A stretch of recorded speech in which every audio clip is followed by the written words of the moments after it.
അടുത്ത വാക്യത്തിൽ വായിക്കുന്ന ആകയാൽ നമ്മൾ എന്ത് ചെയ്യണം? ഇളകാത്ത രാജ്യം പ്രാപിക്കാൻ പോകുന്നുണ്ട്. നന്ദിയുള്ളവരായിട്ട് കർത്താവിനെ ഭയത്തോടെ നമ്മൾ സേവിക്കണം, പ്രസാദം വരുമാറ് സേവിക്കണം. ഏറ്റവും ഒടുവിലത്തെ വാക്യം പറയുകയാണ്, നമ്മുടെ ദൈവം ആരാണ്? ദഹിപ്പിക്കുന്ന അഗ്നിയാണ്.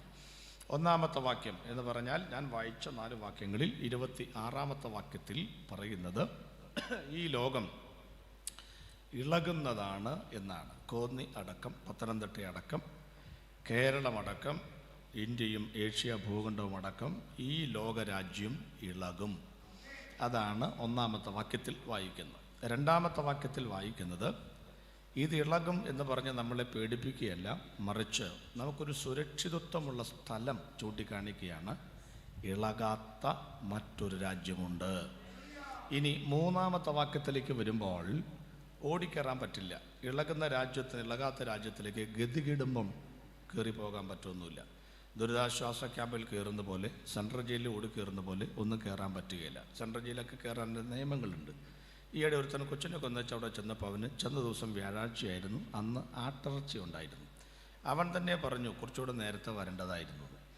അപ്പോൾ അവിടെ കയറാനും ഒരു രീതിയുണ്ട്. അപ്പോൾ അവിടെ കയറാൻ പാപം ചെയ്താൽ മാത്രമേ അവിടെ കയറാൻ പറ്റത്തുള്ളൂ. എന്തെങ്കിലുമൊക്കെ ക്രിമിനൽ കുറ്റങ്ങൾ ചെയ്യണം. അപ്പോൾ ഇതുപോലെ സ്വർഗത്തിൽ കയറണമെങ്കിലും പ്രത്യേക ചില പ്രൊസീജിയറുകൾ ഉണ്ട്. നരകത്തിൽ പോകാൻ പ്രത്യേകിച്ചൊന്നും ചെയ്യേണ്ടതില്ല.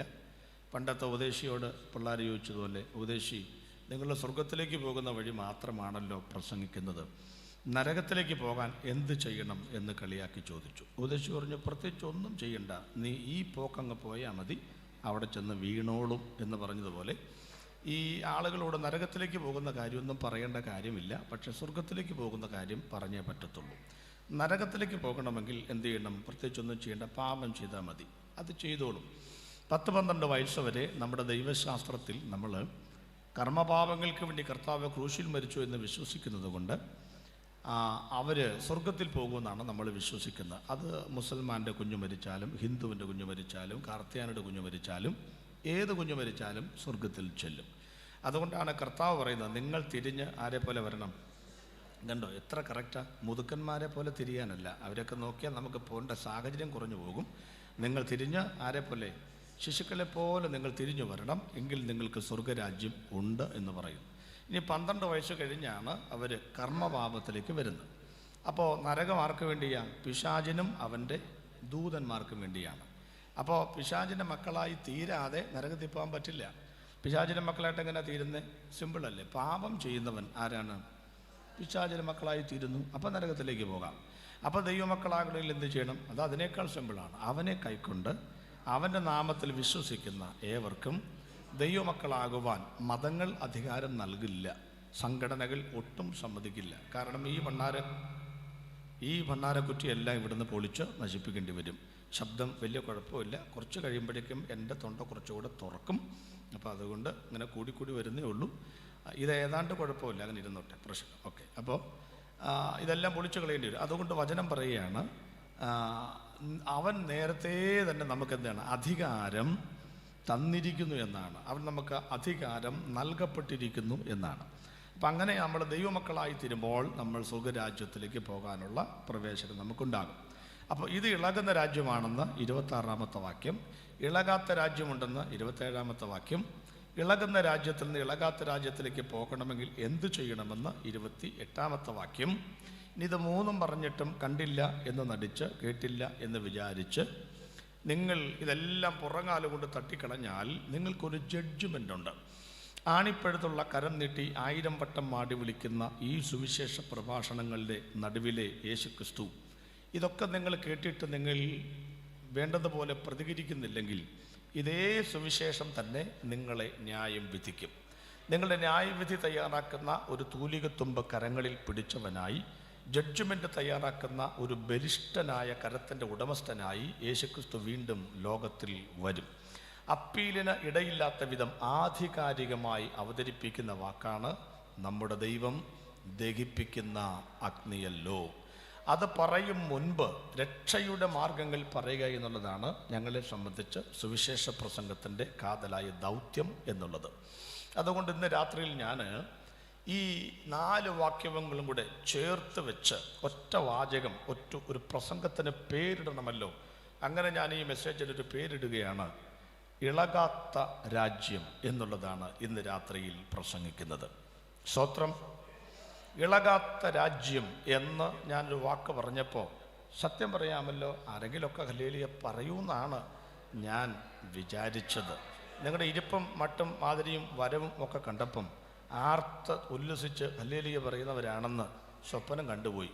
ഒക്കെ ഒരു പാഴ്വാക്കായിരുന്നു എന്ന് എനിക്ക് മനസ്സിലായി തുടങ്ങുന്നു. എൻ്റെ ഒരു ചിന്ത ഞാൻ പറയാം. ഞാൻ ഈ രണ്ടാം വരവൊക്കെ പ്രസംഗിച്ചു തുടങ്ങിയിട്ട് കൊല്ലങ്ങൾ കുറേയായി.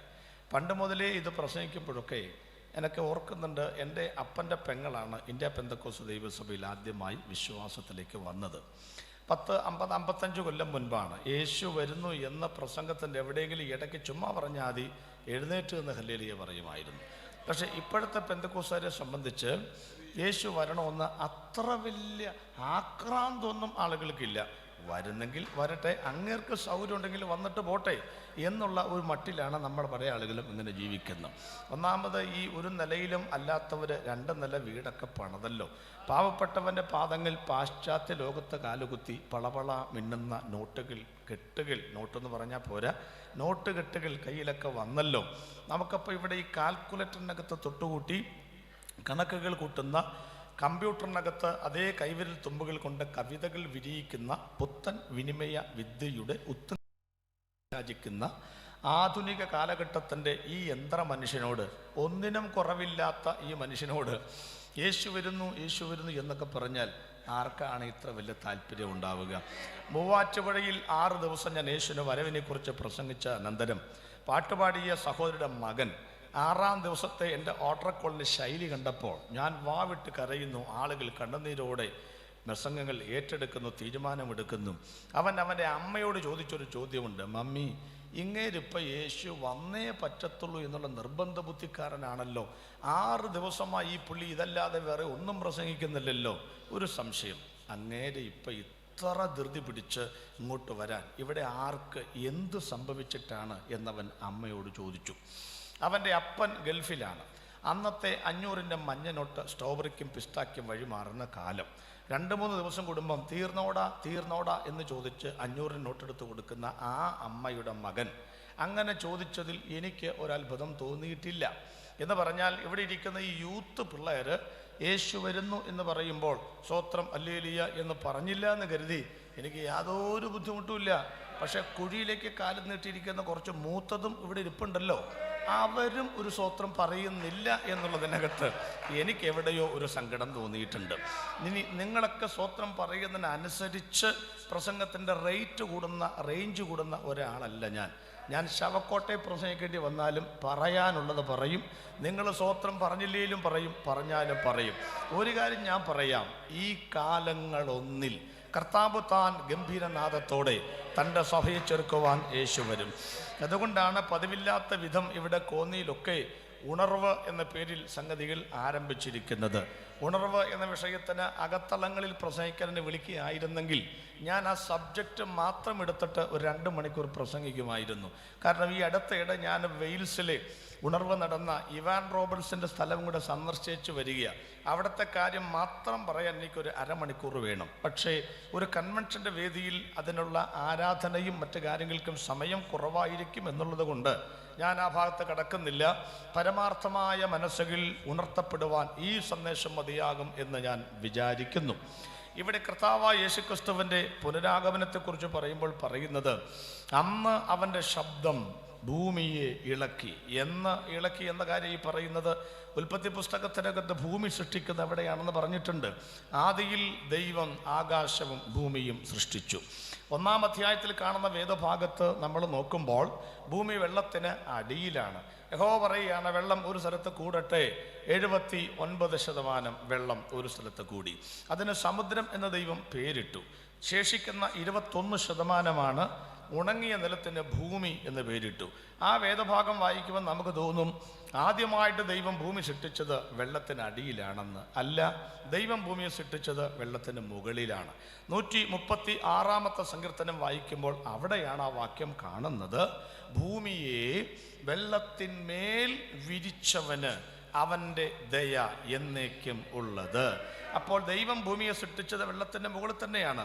അതാണ് ദൈവം ആദിയിൽ ദൈവം ആകാശവും ഭൂമിയും സൃഷ്ടിച്ചു, പാഴായും ശൂന്യമായും തീർന്നു എന്ന ഒന്നാമത്തെ വാക്യത്തിനും രണ്ടാമത്തെ വാക്യത്തിനും ഇടയിലുള്ള 4 തിയറികൾ. യാം തിയറി, ഗ്യാപ് തിയറി, തിരമാലകളുടെ സിദ്ധാന്തം, യഹോവയുടെ 1000 നമ്മുടെ ഒരു ദിവസത്തെ അല്ലെങ്കിൽ നമ്മുടെ 1000 സംവത്സരങ്ങളെ യഹോവയുടെ ഒരു ദിവസമായി കാണുന്ന ദൈവത്തിൻ്റെ ദിവസങ്ങളുടെ സിദ്ധാന്തം.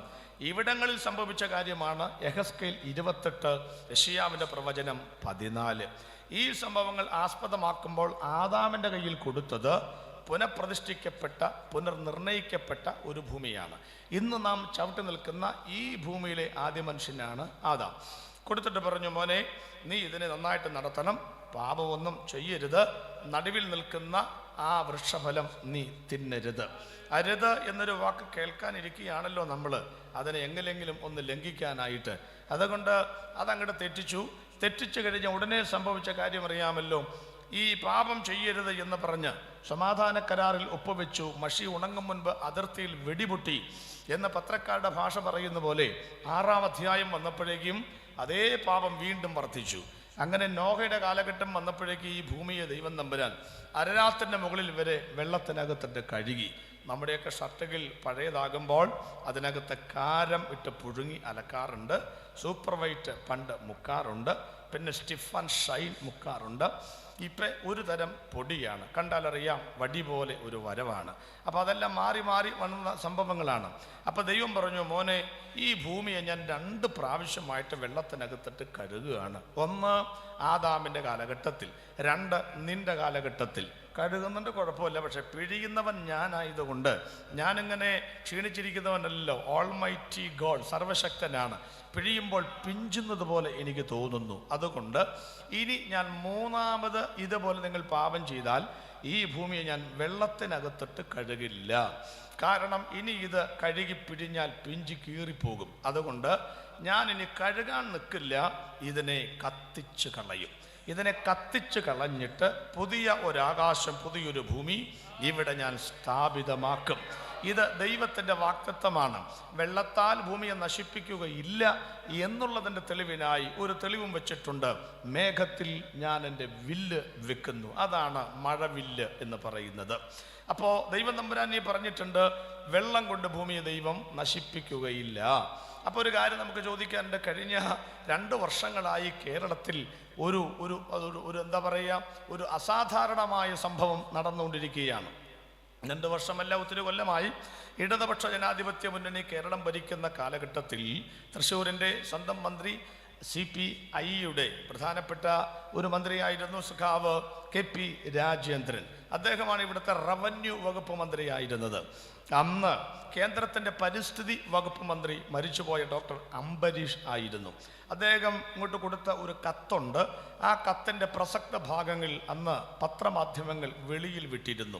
അതിനകത്ത് പറഞ്ഞിരുന്നത്, ഒരു കാലത്ത് കേരളം, തമിഴ്നാട്, കർണാടക, ആന്ധ്ര, ഇപ്പോഴത്തെ സീമാന്ധ്ര, ഈ സ്റ്റേറ്റുകളൊക്കെ ദക്ഷിണേന്ത്യ എന്ന പേരിൽ അറിയപ്പെടുന്ന ഈ സ്റ്റേറ്റുകളെ ഇന്ത്യൻ ശാസ്ത്രജ്ഞന്മാർ വിളിച്ചൊരു പേരുണ്ട്, ഓമന പേരാണത്, ദ സൗത്ത് ഇന്ത്യൻ ഫീൽഡ്. മലയാളത്തിൽ പറഞ്ഞാൽ ഇന്ത്യയുടെ പച്ചപ്പുൽത്തകിടി, ഇന്ത്യയുടെ പരിച. വടക്കേ ഇന്ത്യയിൽ എന്തൊക്കെ സംഭവിച്ചാലും ഇവിടെ ഒന്നും സംഭവിക്കില്ല എന്നാണ് ശാസ്ത്രം ഒരു കാലം വരെ കരുതിയിരുന്നത്. അതിനകത്തൊക്കെ നമ്മൾ ഒത്തിരി അഹങ്കരിച്ചിട്ടുണ്ട്. പോരാത്തതിന് കേരളത്തിൻ്റെ വേറൊരു പേരും കൂടെ ഇട്ടിട്ടുണ്ട്, ദൈവത്തിൻ്റെ സ്വന്തം നാട്. തിരുത്തേണ്ടതായിരുന്നു, ദൈവങ്ങളുടെ എന്ന് തിരുത്തേണ്ടതായിരുന്നു. ഏതായാലും പീലാത്തോസ് പറഞ്ഞതുപോലെ എഴുതി അവിടെ കിടക്കട്ടെ. 14 ജില്ലയ്ക്ക് നമ്മൾ ഓമനപ്പേര് വേറെ ഇട്ടു. തിരുവനന്തപുരം എംപ്ലോയീസിൻ്റെ നാട്, കൊല്ലം കശുവണ്ടി ഫാക്ടറികളുടെ നാട്, കോട്ടയം അക്ഷരത്തിൻ്റെ തിരുമുറ്റം, ആലപ്പുഴ വിപ്ലവത്തിൻ്റെ വിത്ത് വീണ മണ്ണ്, എറണാകുളം കവന്ന് വീണാൽ കാപ്പണം ബിസിനസ്സിൻ്റെ കേന്ദ്രമാണ്, മെട്രോ കുതിച്ചുയർന്നുകൊണ്ടിരിക്കുകയാണ്. തൃശ്ശൂർ കേരളത്തിൻ്റെ സാംസ്കാരിക തനിമയുള്ള, അല്ലെങ്കിൽ കേരളത്തിൻ്റെ തറവാട്, അല്ലെങ്കിൽ സാംസ്കാരിക തിലകക്കുറി എന്നൊക്കെ വേണമെങ്കിൽ പറയാം. പാലക്കാട് കേരളത്തിൻ്റെ നെല്ലറ, കോഴിക്കോട് ബേക്കറി, കണ്ണൂർ സ്പോർട്സ്, കാസർഗോഡ് ഗൾഫുകാരുടെ മിനി ഗൾഫാണ്, ഇടുക്കിയും വയനാടും സുഗന്ധവ്യഞ്ജനങ്ങളുടെ നിറക്കൂട്ടണിഞ്ഞ, സാഹിത്യകാരന്മാരുടെ ഭാഷയിൽ പറഞ്ഞാൽ പുൽക്കൊടിത്തുമ്പിൽ നിന്ന് ഉതിർന്നു വീഴുന്ന മഞ്ഞുകണങ്ങൾ കൂട്ടിമുട്ടി പുഴയായി കൈവഴിയായി വരുന്ന ദൃശ്യ മനോഹര വിസ്മയ വിരുന്നൊരുക്കുന്ന വർണ്ണാഭമായ കാഴ്ചകൾ സമ്മാനിക്കുന്ന 2 സ്ഥലങ്ങൾ, ഒന്ന് ഇടുക്കി, 2 വയനാട്. നിങ്ങൾ എൻ്റെ മുഖത്തേക്ക് സൂചിക്ക് കുത്തുന്നവരെ നോക്കുന്നു. എന്തുകൊണ്ട് ഞങ്ങളുടെ പത്തനംതിട്ട മറന്നല്ല, നിങ്ങളെ തിരിച്ചു കുത്താൻ വേണ്ടി സൂക്ഷിച്ചു വെച്ചിരിക്കുന്നതാണ്. എന്താണ് പത്തനംതിട്ട? അതാണ് ആത്മീകത്തിൻ്റെ അടിത്തറ. അങ്ങനെയാണ് പത്തനംതിട്ടയെക്കുറിച്ച് പറയുന്നത്. അവിടാണ് ശബരിമല, അവിടെയാണ് ചെറുകോൽപ്പുഴ കൺവെൻഷൻ, അവിടെയാണ് ഏഷ്യ ഭൂഖണ്ഡത്തിലെ ഏറ്റവും വലിയ ക്രിസ്തീയ സംഗമവേദിയായ മാരാമൻ കൺവെൻഷൻ. തിരുവല്ല മുതൽ കോഴഞ്ചേരി വരെ ബസ്സുകളിൽ കയറി യാത്ര ചെയ്യുന്ന ഒരാൾ 2 വശത്തേക്ക് നോക്കിയാൽ ഉയർന്നു കാണുന്ന മുഴുവൻ ബിൽഡിങ്ങുകളും ഏതെങ്കിലുമൊക്കെ രക്ഷിക്കപ്പെട്ടവരുടെ ആയിരിക്കും. എല്ലാ രക്ഷിക്കപ്പെട്ടവരുടെയും കേന്ദ്ര തലസ്ഥാന നഗരി എന്ന് പറയുന്നത് ഈ കുമ്പനാട് കോഴഞ്ചേരി ഭാഗങ്ങളാണ്. ഞങ്ങളുടെയൊക്കെ അങ്കമാലി, കറുകുറ്റി, ചാലക്കുടിക്കാരൊക്കെ പറയുന്നത് ഞങ്ങളുടെ പുതിയ യെരൂശലേം കുമ്പനാടാണെന്നാണ് പറയുന്നത്. കുമ്പനാടൊക്കെ പോയി പ്രസംഗിക്കാന്ന് പറഞ്ഞാൽ തന്നെ, അവിടെ കാല് കുത്തുക എന്ന് പറഞ്ഞാൽ തന്നെ കാലേന്ന് ചെരുപ്പ് ഊരിയിട്ടേച്ച് വേണം കുത്താൻ എന്നുള്ള വിശുദ്ധന്മാരുടെ പരിപാവനമായ പുണ്യഭൂമി എന്നൊക്കെയാണ് ഞങ്ങൾ പറയുന്നത്. അവിടുത്തുകാർക്ക് എങ്ങനെയാണെന്ന് നമുക്കറിയില്ല. എന്തായാലും PV ആശാരി ഉപദേശിച്ച് അതിനെക്കുറിച്ച് നല്ലൊരു കമൻ്റ് പണ്ട് പറഞ്ഞ് ഓർക്കുന്നുണ്ട്. ഞാൻ കുമ്പനാട് പ്രസംഗിച്ചു, 10 പേർ രക്ഷിക്കപ്പെട്ടു, 7 പാപികളും 3 ഉപദേശിമാരും. അദ്ദേഹത്തിൻ്റെ ചിന്തയ്ക്ക് ഞാനത് അങ്ങോട്ട് വിടുകയാണ്. അത്രയും ഉപദേശിമാരെ തിരക്കും തൊക്കെ അവിടെ ഉണ്ടെന്ന് നമുക്ക് മനസ്സിലായല്ലോ. എന്താ പത്തനംതിട്ടയ്ക്ക് പ്രശ്നം? ഇവിടെ AK ആൻ്റണി ശ്രീമാൻ ഇനി കേരളം ഭരിച്ച സമയത്ത് അന്ന് പത്തനംതിട്ട ജില്ലയുടെ ഭാഗമായിരുന്ന തിരുവല്ലയിലാണ് അടിയന്തരമായി കുടുംബ കോടതി സ്ഥാപിച്ചത്. അപ്പോൾ ഇവിടെ അധ്യാത്മരാമായണം ഇല്ലാത്തതല്ല പ്രശ്നം, ഖുറാൻ വിൽപ്പനയ്ക്കില്ലാത്തതല്ല പ്രശ്നം, കുമ്പനാട് ജുവല്ലറി ഇല്ല, സിനിമാ കോട്ടയില്ല, മദ്യഷാപ്പില്ല. ഇതെല്ലാം ശരിയാണെങ്കിലും ഏത് ബാർബർ ഷാപ്പിൽ ചെന്നാലും സിയോൻ മണാളനെ എന്ന പാട്ട് കേൾക്കാം. ഇതൊക്കെ ശരിയാണെങ്കിലും നിങ്ങൾക്കറിയാമല്ലോ, ഈ പത്തനംതിട്ടയിലാണ് ഏറ്റവും കൂടുതൽ ഡിവോഴ്സ് കേസുകൾ നടന്നിട്ടുള്ളത്. ഏറ്റവും കൂടുതൽ കുടുംബ കോടതികൾ, കുടുംബ കേസുകൾ കെട്ടിക്കിടക്കുന്നത് പത്തനംതിട്ട ജില്ലയിലാണ്. അപ്പൊ അതിന്റെ അർത്ഥം എന്താണെന്ന് മനസ്സിലായില്ലോ. അധ്യാത്മരാമായണമോ ഖുറാനോ ബൈബിളോ ഇല്ലാത്തതോ പ്രസംഗിക്കുവാൻ ഇവിടെ പൂജാരിയോ പുരോഹിതനോ ഇല്ലാത്തതോ അല്ല പ്രശ്നം. ദൈവങ്ങൾ ഇല്ലാത്തതല്ല ഇവിടെ പ്രശ്നം, ദൈവ ഭയമില്ലാത്തതാണ് ഇവിടെ പ്രശ്നം. യഹോവയെ ഭയപ്പെട്ട് അവന്റെ വഴികളിൽ ഏറ്റവും ഇഷ്ടപ്പെടുന്ന മനുഷ്യൻ ഭാഗ്യവാൻ. അങ്ങനെയുള്ള കേരളത്തിന് സംഭവിക്കുന്ന ഒത്തിരി പ്രശ്നങ്ങളാണ് ആ കത്തിനകത്തുണ്ടായിരുന്നത്. ഇടിമിന്നലിന് 1-ാം സ്ഥാനം, മദ്യപാനത്തിന്റെ 1-ാം സ്ഥാനം, കൊലപാതകങ്ങൾക്ക്, ക്രിമിനൽ കേസുകൾക്ക്, ഡിവോഴ്സിന് ഒക്കെയുള്ള 1-ാം സ്ഥാനത്തേക്ക് കേരളം ഏതാണ്ട് കുതിക്കുകയാണ്. നിങ്ങൾക്കറിയാം, ഞങ്ങളുടെ ചാലക്കുടിയാണ് കുടിയന്മാരുടെ കേന്ദ്രമായിട്ട് അറിയപ്പെടുന്നത്. ആരാണ് ആ പേരിട്ടെന്നറിയില്ല, അറിഞ്ഞ് അറം പറ്റിയതിൻ്റെ പേരാണ് ചാലക്കുടി. കുടിയന്മാരുടെ ഒരു നാടാണ്. 2 വർഷം മുൻപ് അത് ഇരിങ്ങാലക്കുട എന്ന് പറയുന്ന സ്ഥലത്തോട്ട് ഒരു കുടമാറ്റം നടന്നിരുന്നു. കഴിഞ്ഞ വർഷം പൂർവാധികം ശക്തിയോടെ ഞങ്ങളത് ഇങ്ങോട്ട് തിരിച്ചു പിടിച്ച് ഇപ്പോഴും ആ റെക്കോർഡ് അങ്ങനെ തകർക്കപ്പെടാതെ ഇങ്ങനെ നിൽക്കുകയാണ്. ആ കൂട്ടത്തിലാണ് ഭൂകമ്പം നമ്മുടെ നാട്ടിലേക്ക് വന്നത്. നിങ്ങൾക്കറിയാം, ഇവിടെ ആരും കമ്പനം ഒന്നും കണ്ടിട്ടില്ല. പക്ഷെ ഇപ്പോൾ ഉണ്ടാകുന്ന കമ്പനം നേപ്പാൾ, തൊട്ടടുത്ത ബീഹാർ, അതിനടുത്ത് ഡൽഹി, പിന്നെ ഉണ്ടാകുന്ന 4-ാമത്തെ സ്ഥലം എവിടാണ്? കേരളത്തിൽ ഹൈക്കോടതിക്ക് അടിയിലാണ് 4-ാമത്തെ കമ്പനം ഉണ്ടാകുന്നത്. AD 2000, 2001, 2002. കേരളത്തിന്റെ 780 കിലോമീറ്റർ ദൂരത്തിൽ, പ്രത്യേകിച്ച് കോട്ടയം, ഇടുക്കി ജില്ലയുടെ സംഗമവേദിയായ പാറത്തോട്, തീക്കോയ്, ഈരാറ്റുപേട്ട, വാഗമൺ, കുട്ടിക്കാനം, ഈ സ്ഥലങ്ങളിലൊക്കെ 33 പ്രാവശ്യം കമ്പനമുണ്ടായിട്ടുണ്ട്. ഇതെല്ലാം ഉണ്ടായിട്ടുണ്ടെങ്കിലും മലയാളിക്കൊരു പഴഞ്ചൊല്ലാണ് പരിചയം, പാലം കുലുങ്ങിയാലും അതറിയാമല്ലേ. കേളൻ എന്ന് നമ്മളെ കളിയാക്കിയിട്ട കോമാളി പേരാ, കേളൻ കുലുങ്ങുകയില്ല. പക്ഷെ ഇന്ന് രാത്രിയിൽ ഈ സുവിശേഷ പ്രസംഗത്തിലൂടെ നിങ്ങളെ കുലുക്കി ഉണർത്തുന്നൊരു സന്ദേശം, ഇനി അധികം കാലങ്ങൾ ഇല്ല എന്ന് മനസ്സിലാക്കണം. റോമൻ കാരാഗ്രഹത്തിന്റെ അടിത്തറ ദൈവം കുലുക്കിയത് ഈ കാരാഗ്രഹ പ്രമാണി പൂട്ട് ഇട്ടതിനു ശേഷമായി താക്കോൽ വലിച്ചെടുത്ത് ഇടത്തെ കൈകൊണ്ട് ഒന്നുകൂടെ വലിച്ചു ഉറപ്പിച്ച് പൂട്ടു വീണു എന്ന് വിചാരിച്ച് ആ താക്കോൽ കൈവശം വെച്ചവന്റെ അടിത്തറ കുലുക്കാനാണ് കാരാഗ്രഹത്തിന്റെ അടിത്തറ കുലുക്കിയത്. അല്ലാതെ പൂട്ട് തുറക്കാനല്ല. പൂട്ട് തുറക്കാനായിരുന്നെങ്കിൽ ഇത്ര വലിയ ഭൂകമ്പത്തിന്റെ ആവശ്യമില്ല. ദാനിയേൽ അകത്ത് കിടക്കുമ്പോൾ തന്നെ ദൈവത്തിന്റെ ദൂതന് അകത്ത് ചെന്ന് അവനെ വിടുവിക്കുവാൻ, സിംഹത്തിന്റെ വായടപ്പിക്കുവാൻ കഴിയും. കാരാഗ്രഹ പ്രമാണികൾക്ക് നടുവിൽ കിടക്കുന്ന പത്രോസിനെ കരം പിടിച്ച് 1-ാമത്തെ കാവൽ കടന്ന് 2-ാമത്തെ കാവൽ കടന്ന് പട്ടണത്തിന്റെ വാതിക്കൽ എത്തുമ്പോൾ ഇരുമ്പ് ഗേറ്റ് താനേ തുറന്ന് പ്രാർത്ഥിക്കുന്ന സഭയുടെ വാതിക്കൽ എത്തിക്കുവാൻ ദൈവത്തിന് കഴിയും. അതുകൊണ്ട് അതുകൊണ്ട് ഈ ഭൂകമ്പങ്ങളെല്ലാം വിളിച്ചു പറയുന്നത് അടിത്തറകൾ കുലുങ്ങുമ്പോൾ മനസ്സിലാക്കണം, ഇവിടുത്തെ പൂട്ടുകൾ തകർക്കാനല്ല, ആർക്കും തുറക്കാൻ കഴിയാത്തതിന്റെ ഹൃദയത്തിന്റെ പൂട്ടുണ്ടല്ലോ, അത് ഇളക്കാനാണ് നീ ഇരിക്കുന്ന ഇടം ഇളകുന്നത് എന്ന് മനസ്സിലാക്കണം ദൈവമക്കൾ. അതുകൊണ്ട് ഈ കഴിഞ്ഞ 2 വർഷങ്ങൾ വന്നൊരു സാധനമാണ് ജലപ്രളയം. നമ്മുടെ അവൾ വായിച്ചില്ലേ, സൂചിപ്പിക്കുന്നു. എന്ത് സൂചിപ്പിക്കുന്നു? അന്ന് അവന്റെ ശബ്ദം ഭൂമി ഇളക്കി, ഇനി ഒരിക്കലും അവൻ ഭൂമിയെ മാത്രമല്ല ആകാശത്തെയും ഇളക്കുമെന്ന് സൂചിപ്പിക്കുന്നു. എന്ത് സൂചിപ്പിക്കുന്നു? എന്താണ് ഈ സൂചിപ്പിക്കുന്നു പറഞ്ഞു കഴിഞ്ഞാൽ, നമ്മുടെയൊക്കെ നാട്ടിൽ ഞാനൊക്കെ പണ്ട് വേങ്ങൂർ മാർക്കോമായി സ്കൂളിൽ 43 ദിവസമാണ് ഞാൻ 10ാം ക്ലാസ് പഠിക്കുമ്പോൾ സമരം ചെയ്തത്. എൻ്റെ പേരൊക്കെ പത്രത്തിനകത്ത് വന്നു. എൻ്റെ പൊന്നെ, പത്രത്തിൽ 10ാം ക്ലാസ്സിൽ പേര് വായിച്ചപ്പോഴാണ് എനിക്ക് ഭയങ്കര സന്തോഷം. കാരണം 10ാം ക്ലാസ്സിൽ പഠിക്കുമ്പോഴേ പത്രത്തിൽ പേര് വന്നല്ലോ. അത് കുപ്രസിദ്ധിയാണെന്ന് മനസ്സിലാക്കാനുള്ള കഴിവും മോളിയൊന്നും ഇല്ലെങ്കിലും പേര് വന്നല്ലോ. അന്ന് ഞങ്ങൾ സമരം ചെയ്യുമ്പോൾ കുരുത്തം കെട്ടവർക്ക് ഒരു മുദ്രാവാക്യമുണ്ട്. എന്നാ മുദ്രാവാക്യം എന്നറിയാമോ? സൂചനയാണിത്, സൂചനയാണേ. സൂചന കണ്ട് പഠിച്ചില്ലെങ്കിൽ പുറകിൽ നിന്നൊക്കെ ശബ്ദം കേൾക്കുന്നുണ്ട്. ഞാൻ വിചാരിച്ചു ഞാൻ മാത്രമേ ഗുരുത്തം കെട്ടവനായി ഉണ്ടായിരുന്നുള്ളെന്ന്. നരകത്തിലേക്കാണെങ്കിൽ ഒരു കൂട്ടുണ്ടല്ലോ എന്ന് കള്ളൂടിയും പറഞ്ഞതുപോലെ എൻ്റെ പുറകിലും അങ്ങനെ കൂട്ടുകാരുണ്ടായിരുന്നല്ലോ എന്നോർത്ത് ദൈവത്തെ സ്തുതിക്കുന്നു. ഞങ്ങളൊക്കെ വിളിച്ചില്ലായിരുന്നെങ്കിൽ ഇവിടെ സ്കൂളേ കാണത്തില്ലായിരുന്നു എന്നെനിക്ക് തോന്നുന്നു. അപ്പം അന്ന് ഞങ്ങൾ പറയുന്ന വാക്കാണ് ഇത് സൂചനയാണ്. സൂചന കണ്ട് പഠിക്കണം. എന്ത് പഠിക്കണം? കഴിഞ്ഞ 2 വർഷങ്ങൾ അടുപ്പിച്ച ജലപ്രളയം വന്നു. 44 നദികൾ ഒഴുകുന്ന, കിഴക്കോട്ടൊഴുകുന്ന കബനി അടക്കമുള്ള ഈ നദികളെ പുണ്യന്മാരുടെ പുണ്യ തീർത്ഥങ്ങളായും ദേവീദേവന്മാരായും സങ്കല്പിച്ചിരുന്ന കാലഘട്ടത്തിൽ നിന്ന് 2 വർഷമായി കേരളം വിറങ്ങലിച്ചു നിൽക്കുകയാണ്. വിദേശ രാജ്യത്തുള്ളവര് ഇങ്ങോട്ട് വരാൻ ആഗ്രഹിക്കുന്നില്ല ഓഗസ്റ്റ് മാസത്തിൽ. എന്താ കാര്യം? സ്വാതന്ത്ര്യദിനമായത് കൊണ്ടല്ല, തിരിച്ചു പോകാൻ എയർപോർട്ടിനകത്ത് ഫ്ലൈറ്റ് സർവീസ് ഇല്ലാത്തത് കൊണ്ടാണ്. നമ്മളിങ്ങനെ പേടിച്ച് നിൽക്കുകയാണ്. ജൂൺ മാസത്തിൽ മഴ വരണേ എന്നാഗ്രഹിച്ച് നമ്മളിപ്പം ഏത് തരത്തിലുള്ള മഴയാ വരുന്ന അറിയാൻ മേലാത്ത കൊണ്ട് വിറങ്ങലിച്ച് നിൽക്കുകയാണ്. ഞാൻ ചോദിക്കട്ടെ, വല്ലതും പഠിച്ചോ? കോന്നിക്കാര് വല്ലതും പഠിച്ചോ? പത്തനംതിട്ടക്കാര് വല്ലതും പഠിച്ചോ? ഈ ജലപ്രളയം അങ്ങനെ നമ്മളെ അധികം ബാധിക്കാറില്ല. ഞാൻ പത്തനംതിട്ടയിലാണ് പ്രസംഗിക്കുന്നെങ്കിലും ഉള്ളതുപോലെ പറയാതെ പോകാൻ പറ്റത്തില്ലല്ലോ. ഇടുക്കി, വയനാട്, പത്തനംതിട്ട 3 ജില്ലക്കാർക്ക് ഒരു അഹങ്കാരം, ക്ഷമിക്കണമേ, എവിടെയോ ഉള്ളതായി ഞാൻ കേട്ടിട്ടുണ്ട്. എന്താണെന്നറിയാമോ? ഞങ്ങൾക്ക് ജലപ്രളയം വരില്ല.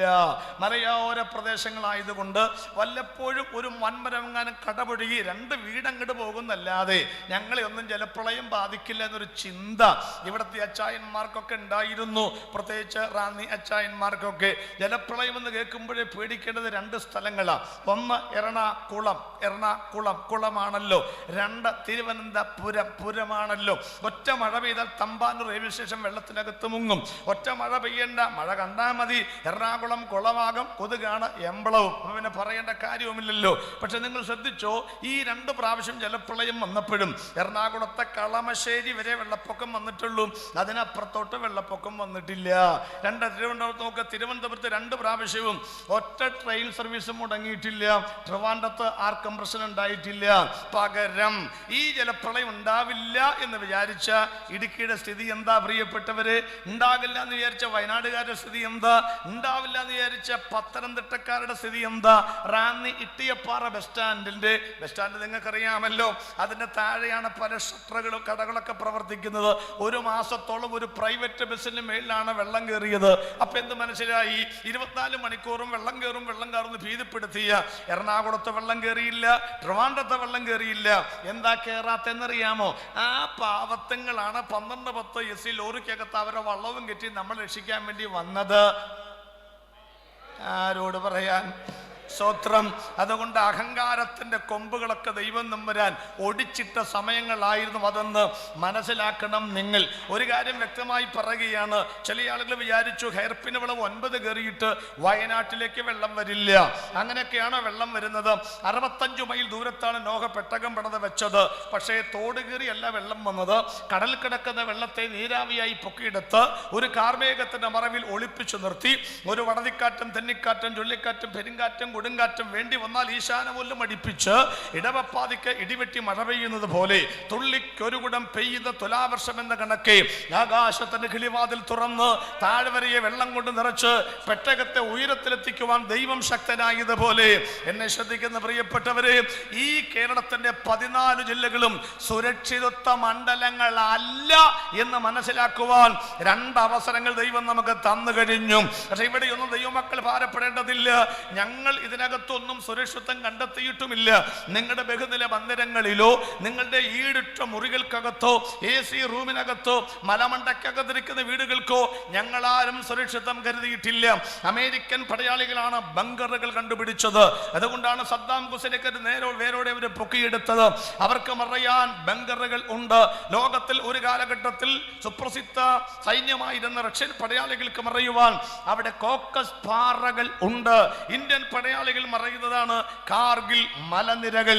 ഞങ്ങൾ ചോദിക്കട്ടെ, വേദപുസ്തകം എടുത്തോണ്ട് തേരാപ്പാല ഇങ്ങനെ പരസ്യമായിട്ട് നടക്കുന്ന, ആര് വെടിവെച്ചാലും ആര് വടി കൊണ്ടടിച്ചാലും കോഴിയുടെ കഴുത്ത് വെട്ടുന്ന പോലെ ഓരോ സർക്കാരുകൾ മാറി വരുമ്പോഴും 500ഉം 600ഉം പേര് 5 വർഷം കൊണ്ട് ശിരസറുക്കപ്പെടുന്ന ഈ ഭാരതത്തിലെ സുവിശേഷ പ്രവർത്തനങ്ങൾ അടക്കം ഇതുവരെ ഞങ്ങളുടെ പ്രവർത്തനങ്ങൾക്ക് മന്ദീഭവിച്ച അവസ്ഥ ഇല്ലാത്തതിന്റെ കാരണം എന്താണെന്നറിയാമോ? ആരെ തലയെടുക്കുമെന്ന് പറഞ്ഞാലും വേദപുസ്തകം എടുക്കുന്നവരുടെ എണ്ണം വർദ്ധിക്കുന്ന കാര്യം എന്നാണെന്നറിയാമോ? ഞങ്ങൾ മറയുന്നത് ബങ്കറുകളിൽ അല്ല, ഞങ്ങൾ മറയുന്ന കോക്കസ് പാറകളിൽ അല്ല, ഞങ്ങൾ മറയുന്നത് ഇവിടുത്തെ ഇന്ത്യൻ പടയാളികൾ മറയുന്ന കാർഗിൽ മലനിരകളിലല്ല. നിങ്ങൾക്ക് വിശ്വസിക്കാൻ പ്രയാസമുണ്ടാകും. ഞങ്ങൾ അനുഭവിച്ചത് ആ മറവ് അത്യുന്നതന്റെ മറവിൽ വസിക്കുന്ന സർവശക്തന്റെ നിഴലിന് കീഴെ പാർക്കുന്ന നിങ്ങളുടെ AK-47 മിസൈലിനും പേട്രിയറ്റിനും ഞങ്ങളുടെ യഹോവയുടെ ചിറകുമതി ഞങ്ങളെ മറയ്ക്കാനെന്ന് 2019 അനുഭവിച്ചവർ ഇതിനകത്തിരിക്കുന്നുണ്ടെങ്കിൽ ഞാൻ പറയാതെ തന്നെ ആ കരമൊന്ന് ചേർത്തടിച്ചു ഇന്ന് രാത്രിയിൽ ഈ ദൈവത്തിന് സ്തോത്രം ചെയ്യട്ടെ. യഹോവയുടെ മറവ് മതി ഞങ്ങൾക്ക് മറയാൻ.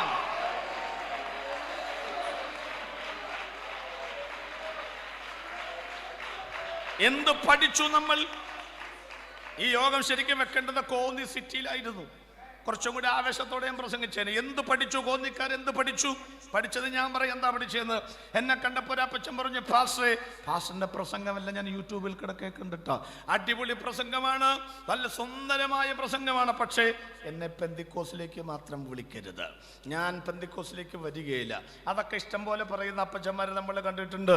പക്ഷെ അടുത്ത വാക്ക് കേട്ടോളണം, പാസ്റ്റെങ്ങാനും മരിച്ച്, പാസ്റ്റെ 10 പേര് അറിയുമല്ലോ. അപ്പോൾ ഞാനാണെങ്കിൽ അഗപ്പെ ഗോസ്പൽ മിഷൻ എന്ന് പറയുന്ന ഒരു സ്വതന്ത്ര പെന്തക്കോസ് പ്രസ്ഥാനത്തിന്റെ മിഷൻ ഡയറക്ടറാണ്. ഇപ്പം ഞങ്ങൾക്ക് ഏതാണ്ട് 100 സഭയോട് അടുത്ത് വരികയാണ്. നിലമ്പൂർ കോടതിപ്പടിയാണ് ഞങ്ങളുടെ കേന്ദ്രം, അഗാപ്പെ ഗോസ്പൽ മിഷൻ. അപ്പം അദ്ദേഹം പറയുക, വണ്ടികളുടെ ബഹളമായിരിക്കുമല്ലോ, പാസ്റ്റെങ്ങാനും മരിച്ച് പാസ്റ്ററിന്റെ ഡെഡ് ബോഡി പെന്തിക്കോസുകാരുടെ ഹോളിനകത്താണ് പൊതുദർശനത്തിന് വെക്കുന്നതെങ്കിൽ അത് കാണാൻ പോലും ഞാൻ അവിടെ കാലുകുത്തില്ല. ഇച്ചിരി കടുപ്പമായി പോയി കേട്ടോ. ഞാൻ മരിച്ച്, പുള്ളിക്ക് 83 വയസ്സ്, എനിക്ക് 51 വയസ്സ്. ആര് മരിച്ചിട്ട്? ഓരോരുത്തരുടെ ആഗ്രഹം നോക്കണേ. ഞാൻ മരിച്ചിട്ട് എൻ്റെ ഡെഡ് ബോഡി കാണാൻ പുള്ളി പെന്തിക്കോസിന്റെ ഹോളിൽ കയറി വരികയില്ലെന്ന് നിങ്ങൾ കണ്ടോ? കഴിഞ്ഞ ജലപ്രളയം വന്നപ്പം ആദ്യം അവിടെ വെള്ളം പൊങ്ങിയത് ഈ കുടിയന്മാരുടെ നാടായത് കൊണ്ടായിരിക്കണം. ചാലക്കുടിയിലേക്കാണ് വെള്ളത്തിന് ആദ്യം താല്പര്യം തോന്നിയത്. അവിടെ അങ്ങോട്ട് വെള്ളം പൊങ്ങി ഹലാഭവൻ മണിയുടെ പ്രതിമ അടക്കം അങ്ങോട്ട് മുങ്ങി തകർത്ത് അവിടെ മുരിങ്ങൂരുള്ള ആ ആർച്ച് പോലെ ഇരിക്കുന്ന പാലത്തിലൊക്കെ 11 KSRTC ബസ് കുടുങ്ങി. നമ്മുടെ 4 ഭാഷന്മാരും കുടുങ്ങി. നേരെ ഇപ്പുറത്ത് കാലടി വന്നപ്പോഴേക്കും പെരിയാറെ പർവ്വത നിരയുടെ പനിനീര്, ഇന്നത്തെ പത്രം വിഷനീര്, അതങ്ങോട്ട് പൊങ്ങി നേരെ അത് വടക്കോട്ടും വെച്ച് പിടിച്ചു. ചാലക്കുടി പുഴയ്ക്കും ഈ പെരിയാറിനും ഇടയ്ക്കാണ് ഞങ്ങളുടെ അങ്കമാലി, കാലടി, അതുപോലെ പിന്നെ മുരുങ്ങൂരൊക്കെ കിടക്കുന്നത്. എൻ്റെ പൊന്നെ, ആളുകളൊക്കെ ആകപ്പെടെ പ്രശ്നത്തിലായി പോയില്ലേ? മുരുങ്ങൂർ ധ്യാന കേന്ദ്രത്തിൽ 1200 പേരാണ് കുടുങ്ങിയത്. ഞാനൊക്കെ നോക്കി നിൽക്കുമ്പോൾ 2 നില കെട്ടിടം വെള്ളത്തിലേക്ക് ഇടിഞ്ഞു പൊളിഞ്ഞ് വീഴുന്നത് കണ്ണാൽ കാണാനുള്ള ഒരവസരം അത് ഭയാനകമാണെങ്കിലും അവസരമായിട്ടാണ് കണക്കാക്കുന്നത്. ഞങ്ങളുടെ ഈ നാഷണൽ ഹൈവേയിലൊക്കെ ടിപ്പർ ലോറി കൊണ്ടുവന്ന് കൊണ്ടുവന്ന് ആളുകളിൽ ലോറിക്കകത്ത് കയറ്റുന്നു, വള്ളം കൊണ്ട് നിറക്കുന്നു. ഒരു വല്ലാത്ത കാഴ്ചയായിപ്പോയി. 1912 കണ്ട ജലപ്രളയം. ഇത് പറയുമ്പോൾ നമ്മളാരും കണ്ടിട്ടില്ലല്ലോ, നമ്മളാരും ജനിച്ചിട്ടുമില്ല. അപ്പം നമ്മളിതൊക്കെ ഇങ്ങനെ കേട്ടിട്ട് മാത്രമേ ഉള്ളൂ. ഏതായിരുന്നാലും എൻ്റെ 18 ദിവസത്തെ പ്രോഗ്രാം മുടങ്ങിപ്പോയി. ഓഗസ്റ്റിലാണെങ്കിൽ ഒത്തിരി ബൈബിൾ ക്ലാസ് ഉണ്ട്. അങ്ങനെ ഞങ്ങളിങ്ങനെ ഓരോ സഭാഹാളുകളിലൊക്കെ നടക്കുകയാണ്. മുസ്ലിങ്ങളുടെ പള്ളി തുറന്നു കൊടുത്തു, കൊരട്ടി അമലോത്ഭവ നിത്യാരാധന പള്ളി തുറന്നു കൊടുത്തു, SNDP-കാരുടെ ഹോൾ തുറന്നു കൊടുത്തു, നമ്മുടെ പെന്തിക്കോസ്തുകാരുടെ ഹോൾ തുറന്നു കൊടുത്തു. ഇപ്പം ഞങ്ങളൊക്കെ ഞാനും നമ്മുടെ IM-ലൊക്കെ എൻ്റെ വരുമാനം കൂടി ഇങ്ങനെ പല സ്ഥലത്തൊക്കെ കൂടി ഇങ്ങനെ നടക്കുകയാണ്. അങ്ങനെ ഒരു ഹോളിൽ വന്ന് ഞാൻ ഈ വേദഭാഗത്ത് പറഞ്ഞു, നിങ്ങൾ വിഷമിക്കേണ്ട, കുറേ ആൾക്കാരൊക്കെ അവിടെ ഉണ്ട്, വിഷമിക്കേണ്ട, ഇതൊന്നും ലോകാവസാനമല്ല. ഈ ലോകത്തിൻ്റെ ഏഷ്യ ഭൂഖണ്ഡത്തിൽ ഇന്ത്യ മഹാരാജ്യത്ത് കേരളത്തിൻ്റെ 4 ഡിസ്ട്രിക്റ്റുകളിൽ വന്ന ഈ ജലപ്രളയം ലോകാവസാനമല്ല. ലോകം ഇങ്ങനെയല്ല അവസാനിക്കുന്നത്. നോഹയുടെ കാലഘട്ടത്തിൽ 4 പാപങ്ങൾ പ്രവേശിക്കും. അതേതാണ്ട് വന്നിട്ടുണ്ട്. നാളെ പറയാം എന്ന് പറഞ്ഞ് 9:30 ഞാൻ ഇറങ്ങിപ്പോകാൻ നേരത്തുണ്ടല്ലോ, ഒരു ശബ്ദം, ഞങ്ങൾ എവിടെ പോവാനാ പാസ്റ്ററെ, മൊബൈലിന് റേഞ്ച് ഇല്ല, പിള്ളേരെവിടാന്ന് അറിയത്തില്ല, വീട് എവിടാന്ന് അറിയത്തില്ല, ഞങ്ങൾക്ക് തിരിച്ചു പോകാനും മാർഗവുമില്ല, അതുകൊണ്ടൊരു കാര്യം ചെയ്യാം, ഞങ്ങൾക്ക് പോകാൻ ധൃതിയുമില്ല. പാസ്റ്റർക്ക് നേരം ഉണ്ടെങ്കിൽ ലോകം പിന്നെ എങ്ങനെയാണ് അവസാനിക്കുന്നത്, ബാക്കി കൂടെ പറഞ്ഞിട്ട് പോയി കൂടെ. ഈ ശബ്ദം ഒരു പരിചയമുണ്ടല്ലോ എന്ന് കരുതി ഞാൻ തിരിഞ്ഞു നോക്കിയപ്പോഴുണ്ടല്ലോ, അങ്ങേരാണ്. ഏത് അങ്ങേരാന്ന് നിങ്ങൾക്കൊല്ലം മനസ്സിലായോ? പാസ്റ്റർ മരിച്ചിട്ട് ആ ഡെഡ് ബോഡി പെന്തിക്കോസ്തുകാരുടെ ഹോളിൽ വെച്ചാൽ ഞാനത് കാണാൻ പോലും അകത്തേക്ക് കാല് കുത്തില്ല എന്ന് പറഞ്ഞ അപ്പച്ചൻ അവിടെ കുത്തിയിരിക്കാൻ തുടങ്ങിയിട്ട് മണിക്കൂറായെന്ന് മാത്രമല്ല 9:30 എന്നെ പോകാനും കൂടി അനുവദിക്കുന്നില്ലെന്ന്. ഞാനൊന്ന് കണക്ട് ചെയ്തോട്ടെ ആ ആശയത്തെ. പുച്ഛിക്കുന്നതിനെ ചുംബിപ്പിക്കുന്നവനാണ് എൻ്റെ ദൈവം. അധികമാരും പുച്ഛിക്കരുത് ഒരു കാര്യത്തെയും. ഒന്നുകൂടെ കറതീർന്ന് അങ്ങോട്ട് പറയുകയാണ്, സുവിശേഷത്തിന്റെ നല്ല സന്ദേശവുമായി നിന്റെ വീട്ടിലേക്ക് വരുമ്പോൾ പട്ടിയെ അങ്ങോട്ട് അഴിച്ചു വിട്. അതൊക്കെയാണല്ലോ ഇപ്പോഴത്തെ ആളുകൾ ചെയ്യുന്നത്. പക്ഷേ ആ ഉപദേശം വിളിച്ചോണ്ട് വാ ഒന്ന് പ്രാർത്ഥിക്കാൻ എന്ന് പറയുന്ന കാലം നിന്റെ ജീവിതത്തിൽ വരുമെന്ന് മറന്നു പോകരുത്. കളയുന്നതിനെ പിടിപ്പിക്കുന്നവനാണ് ദൈവമെന്ന് ഞങ്ങൾ ഞങ്ങളുടെ അനുഭവത്തിൽ പറയുന്നു. അധരങ്ങൾ കൊണ്ട് വേണ്ട എന്ന് ആക്രോശിച്ചു പറഞ്ഞാൽ ഇതേ അധരങ്ങൾ കൊണ്ട് ഇതിനെ ആലിംഗനം ചെയ്യുന്നൊരു കാലം നിന്റെ ജീവിതത്തിൽ വരുമെന്ന് ഇന്ന് രാത്രി ഞങ്ങൾ പറയുന്നു. ഈ വേദപുസ്തകത്തിന്റെ ദൈവവിശ്വാസീയത വില കുറച്ച് കണ്ട് ഇതിന്റെ പേജുകൾ അങ്ങോട്ട് വലിച്ചുകരി കപ്പലണ്ടി പൊതിയാൻ അങ്ങോട്ട് കൊടുക്ക്. അറിഞ്ഞോണ്ട് അറിയാണ്ട് ആണെങ്കിലും ബാർബർ ഷാപ്പിനകത്തൊക്കെ സോപ്പും പതയും തേച്ച് വെച്ചല്ലോ, അങ്ങോട്ട് കൊടുക്ക്. നിന്റെ കീറി പറഞ്ഞ നെഞ്ചിന്റെ പുറത്ത് ഈ പുസ്തകം വെച്ച് അന്ത്യശ്വാസം വലിക്കുന്ന ഒരു കാലം വരും എന്ന് ഞാൻ പറഞ്ഞാൽ ഒന്നുകൂടെ ഞങ്ങൾ പറയുകയാണ്, പുച്ഛിക്കുന്നതിനെ ചുംബിപ്പിക്കുന്നവനാണ് ദൈവം. അഹങ്കാരങ്ങളുടെ കയ്യും കാലം ഒടിഞ്ഞു മാറി, പൊങ്ങച്ചങ്ങൾ അവസാനിച്ചു. എൻ്റെ പൊന്നെ പറയുന്നത്, ഈ ഒന്നാമത് ഈ ദുരിതാശ്വാസ ക്യാമ്പിൽ ചെന്നപ്പെട്ടവർക്ക് പോണമെന്നുണ്ടോ? ഞങ്ങളുടെ ഫോട്ടോ കൊച്ചിക്കാൻ്റെ വോയിസ് ക്ലിപ്പ് നിങ്ങൾ കേട്ടില്ലേ? എടാ പ്രാഞ്ചിയെ, എനിക്കിവിടെ ഭയങ്കര സുഖാടാ. എടാ നമ്മുടെ നാട്ടിലൊക്കെ ഈ മാട്ടിറച്ചി മാത്രമല്ലേ തിന്നണോളൂ. ഇവിടെ YNWCക്കാര്, പിന്നെ YMCAക്കാര്, YWCAക്കാര്, ലയൺസ് ക്ലബ്ബുകാര്, എടാ ഇവിടെ ആട്ടിറച്ചിയുടെ കളിയാടാ. ഇന്നലെ 3 കൈലിയുമുണ്ട്, ഇന്ന് 3 ഇന്നർ ബനിയൻ, വേറെ കുറെ സാധനങ്ങൾ അവന് കിട്ടിയിട്ടുണ്ട്. എൻ്റെ മര്യാദ ഞാനിതിൽ കൂടെ പറയണില്ല, ലോകം മുഴുവൻ കേട്ടുകൊണ്ടിരിക്കുകയാണല്ലോ.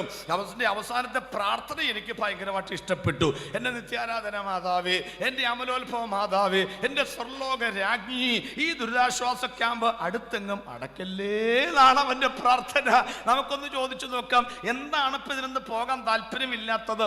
അവിടെ ജാതിയില്ല, മതമില്ല, വർഗവർണ്ണ വ്യത്യാസങ്ങളില്ല, ചാക്കരിയില്ല, കുത്തരിയില്ല, പുഴുക്കലരിയില്ല, എല്ലാം സുഖമായിട്ട് തിന്നുകൊണ്ടിരിക്കുകയാണ്. അവൻ പറയുന്നു അവന് ആട്ടിറച്ചി കിട്ടി, 2 കൈലിമുണ്ട് കിട്ടി. അപ്പൊ 2 പ്രാവശ്യം ആട്ടിറച്ചി കിട്ടിയാൽ, 2 കൈലിമുണ്ട് കിട്ടിയാൽ, 3 ഇന്നർ ബനിയൻ കിട്ടിയാൽ ഈ ക്യാമ്പിൽ നിന്ന് പോകുന്നില്ല. അങ്ങനെ പോകാൻ താല്പര്യമില്ലെങ്കിൽ ഞങ്ങൾ എന്തുകൊണ്ടാണ് ദൈവസന്നിധി വിട്ട് മാറാത്തത് നിങ്ങൾക്കറിയാമോ? ഞങ്ങൾക്ക് 2 കിലോ ആട്ടിറച്ചി കിട്ടിയത് കൊണ്ടല്ല, സ്വിറ്റ്സർലൻഡിൽ നിന്ന് കൈലിമുണ്ട് കിട്ടിയത് കൊണ്ടല്ല, ഓടിക്കുന്ന ഇന്നോവ മേടിക്കാൻ കാശ് കിട്ടിയത് കൊണ്ടല്ല. ഞങ്ങൾക്ക് കിട്ടിയത് കൈലിമുണ്ടല്ലെന്ന്, ഞങ്ങൾക്ക് കിട്ടിയത് നിത്യജീവന്റെ വചനവും നീതി വസ്ത്രവുമാണെന്ന് ഇന്ന് രാത്രി നിങ്ങൾ മനസ്സിലാക്കണം. ഒന്നുകൂടെ പറയട്ടെ, പറയുന്ന ശരിയാണോ അല്ല എന്നാലങ്ങ് പറഞ്ഞു പോവുകയാണ്. ആ സമയത്തൊക്കെ എന്തൊക്കെ ഇടപാടുകളാണ് വാട്സാപ്പിൽ കൂടെ വരുന്നത്. ഒരു ചേച്ചി പറയാണ്, എൻ്റെ വീട്ടിലോട്ട് എനിക്കൊരു വണ്ടി മേടിക്കണം ആഗ്രഹമുണ്ട്, ഒരു ലംബോർഗിനി മേടിച്ചാൽ കൊള്ളാമെന്നുണ്ട്.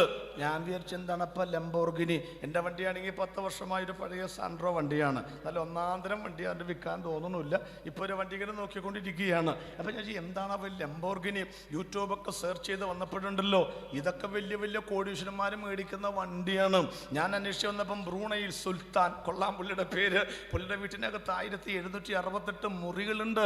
അതെല്ലാം പുള്ളി സ്വർണം കൊണ്ടാണ് പണിതിരിക്കുന്നത്. വീട്ടുമുറ്റത്ത് 18 മുതൽ 22 വരെയുള്ള ലംബോർഗിനി വണ്ടി കിടപ്പുണ്ട്. ഇവിടെ ആളുകൾക്ക് ഇങ്ങനെ മേടിച്ചു തുടങ്ങിയിട്ടൊക്കെ ഉള്ളൂ. ഏതായാലും ഞാൻ അതിനെക്കുറിച്ച് ഇങ്ങനെ പഠിക്കാൻ വേണ്ടി നോക്കിയപ്പോഴുണ്ടോ ബ്രൂണൈ സുൽത്താനെ കുറിച്ച് പറയാത്തില്ല. എന്തോ ഒരു സമയം വേണമെന്നറിയാമോ?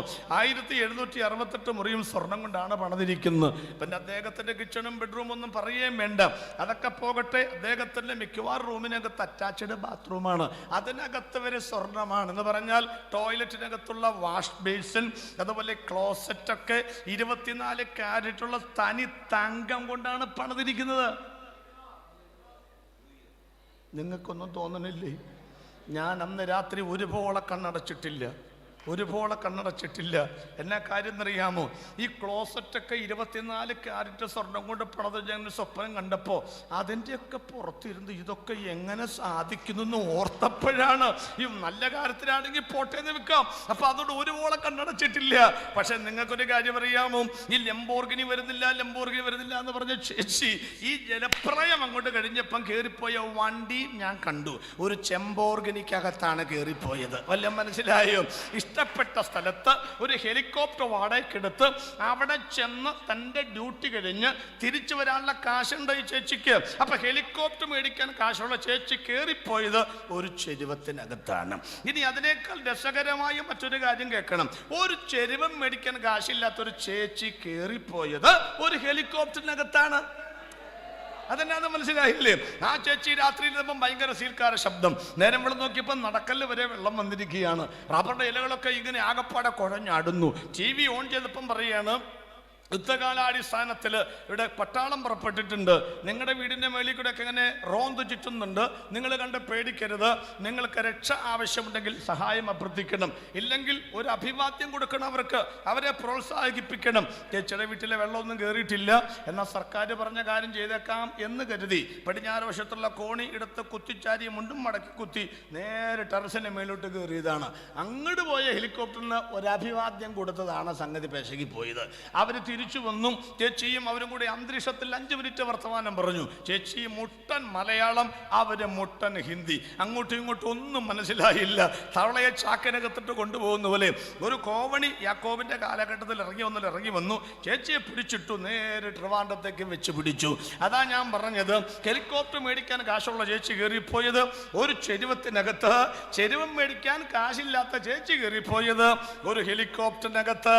ചുമ്മാതാണോ? പണ്ട് നമ്മുടെ മലയാള കവി പറഞ്ഞിട്ടുണ്ട്, മാളിക മുകൾ ഏറിയ മന്നന്റെ, ബാക്കി പറഞ്ഞ്, തോളിൽ മാറാപ്പ് കേറ്റുന്നതും ഭവാൻ.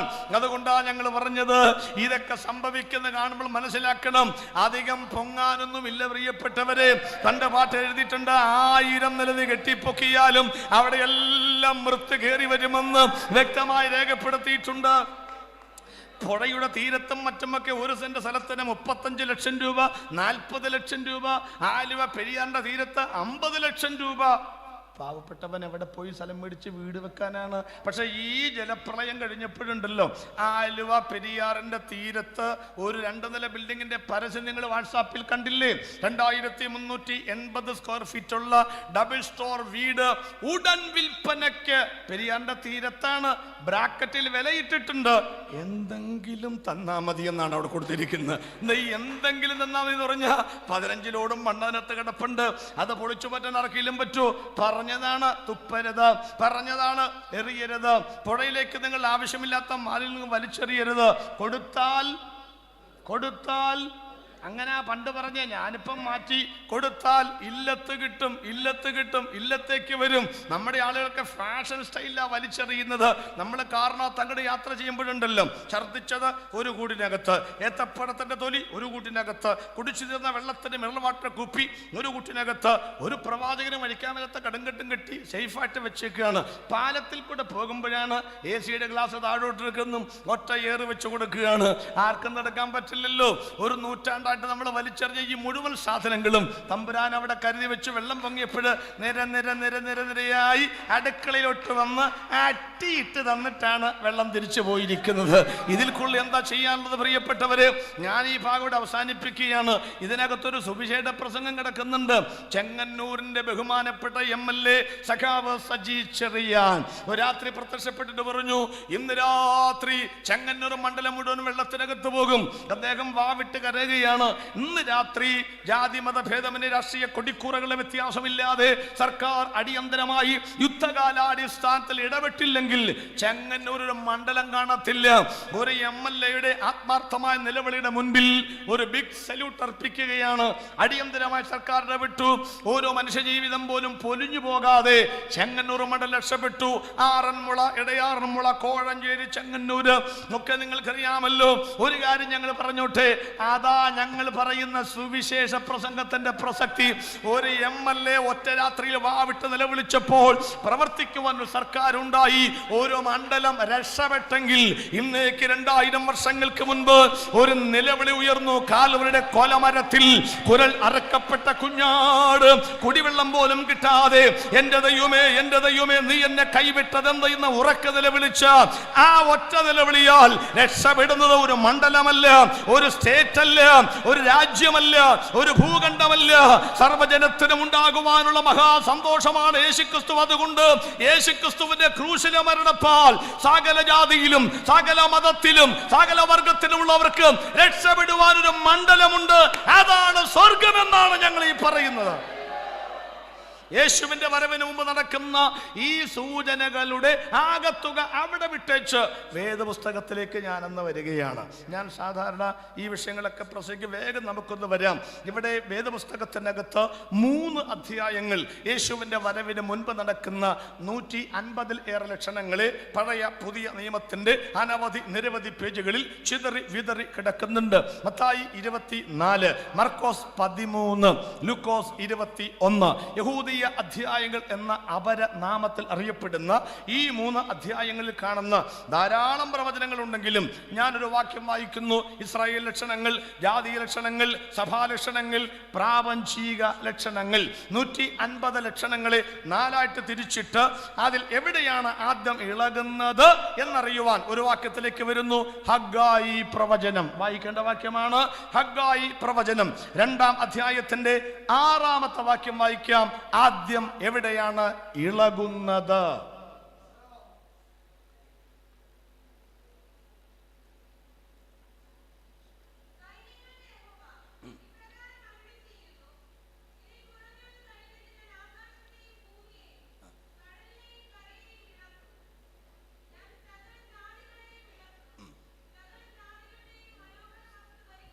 Price the lord. ഹഗ്ഗായി പ്രവചനമാണ്. ഒത്തിരി തലകൾ കുമ്പിട്ടിരിക്കുന്നത് കാണുന്നു. കാരണം എനിക്ക് മനസ്സിലായി ഹഗ്ഗായി നോക്കിക്കൊണ്ടിരിക്കുകയാണെന്ന്. ചില ആളുകളുടെ പുസ്തകം ഏതാണ്ട് ഫിലിപ്പ് ലേഖനവും കടന്നിട്ടുണ്ട്. ദൈവത്തെ ഓർത്ത് മനസ്സിലാക്കുക, അവിടെ അല്ല ആ പുസ്തകം, പഴയമത്തിലാണ് ആ പുസ്തകം. ഇനി നിങ്ങൾ നോക്കി വിഷമിക്കുകയും വേണ്ട. അങ്ങനെ ഒരു പുസ്തകം ഉണ്ട് എന്ന് വിശ്വസിക്കുന്നവർ ഒരു സ്വത്രം പറഞ്ഞാട്ടെ. ഉണ്ട്. ഹഗ്ഗായി 2-ാം അധ്യായം 6-ാമത്തെ വാക്യം. അവിടെ നമ്മൾ വായിക്കുന്ന സൈന്യങ്ങളുടെ ദൈവമായ യഹോവ ഇപ്രകാരം അരുളി ചെയ്യുന്നു. ഇനി ഞാൻ കുറഞ്ഞു എന്ന് കഴിഞ്ഞിട്ട് ആദ്യം എവിടെ ഇളക്കും? ആകാശം. അത് കഴിഞ്ഞ് എവിടെ ഇളക്കും?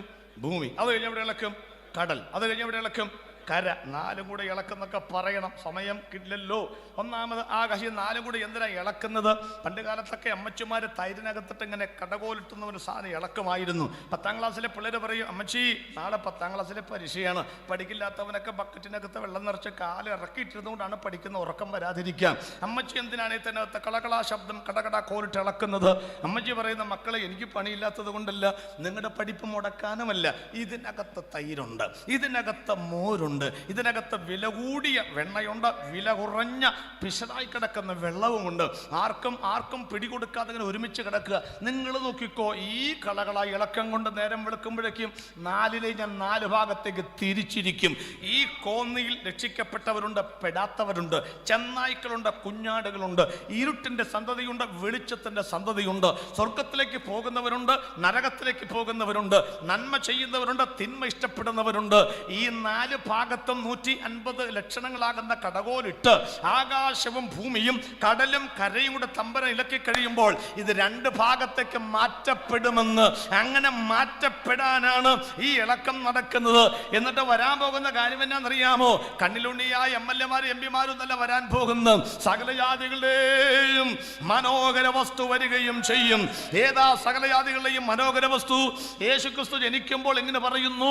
സർവ്വജനത്തിനും ഉണ്ടാകുവാനുള്ള മഹാസന്തോഷം. വന്യവയോധികനായ ശിമയോൻ യേശു കർത്താവിനെ കയ്യിൽ എടുത്തിട്ട് ആകാശത്തിലേക്ക് നോക്കി ആത്മഗതം എന്നവണ്ണം ഇങ്ങനെ പ്രതിവചിക്കുന്നു: ഇപ്പോൾ നാഥ, അടിയനെ സമാധാനത്തിന് പറഞ്ഞയക്കണമേ. ഇസ്രായേലിന് മഹത്വവും സകല ജാതികൾക്കും വേണ്ടി ഒരുക്കിയിരിക്കുന്ന നിന്റെ രക്ഷയെ ജാതി മത വർഗ വർണ്ണ കുലീന കുലഹീന ആര്യ ചണ്ടാല ശക ദാസ ബർബരാദി വൈകൃതങ്ങൾ ഭേദമന്യേ രക്ഷപ്രഭുവിനും രക്ഷം വീട്ടിൽ താമസിക്കുന്നവനും കോടീശ്വരനും ഒരു ഓണക്കോടി വാങ്ങുവാൻ പണമില്ലാത്തവനും കറുത്തവനും വെളുത്തവനും അർത്ഥാൽ അമേരിക്കക്കാരനും ആഫ്രിക്കക്കാരനും തൊഴിലാളിക്കും മുതലാളിക്കും അടിമയ്ക്കും ഉടമയ്ക്കും വിദ്യാസമ്പന്നനും വിദ്യാവിഹീനനും സ്ഥല കുല വ്യത്യാസമില്ലാതെ നിറഗുണ വ്യത്യാസമില്ലാതെ ആകാശത്തിന്റെ കീഴിൽ ഈ ഭൂമിക്ക് മുകളിൽ ഓരോറ്റ ദൈവം, മറ്റൊരുത്തരിലും രക്ഷയില്ല. നാം രക്ഷിക്കപ്പെടുവാൻ ആകാശത്തിന്റെ കീഴിൽ ഭൂമിക്ക് മുകളിൽ ഞങ്ങൾ ഉയർത്തുന്ന യേശുക്രിസ്തുവിന്റെ നാമമല്ലാതെ മറ്റൊരു നാമമില്ല. അതിങ്ങോട്ട് വരും. അത് വരുന്ന തെളിവാണ് ആകാശ ലക്ഷണങ്ങൾ. വെളിപ്പാട് പുസ്തകം 6-ാം അധ്യായം 12-ാമത്തെ വാക്യം ഒന്ന് വായിച്ചേ. വെളിപ്പാട് പുസ്തകം 6-ാം അധ്യായം 12-ാമത്തെ വാക്യം വായിപ്പിക്കൽ നിർത്താൻ പോവുകയാണ്.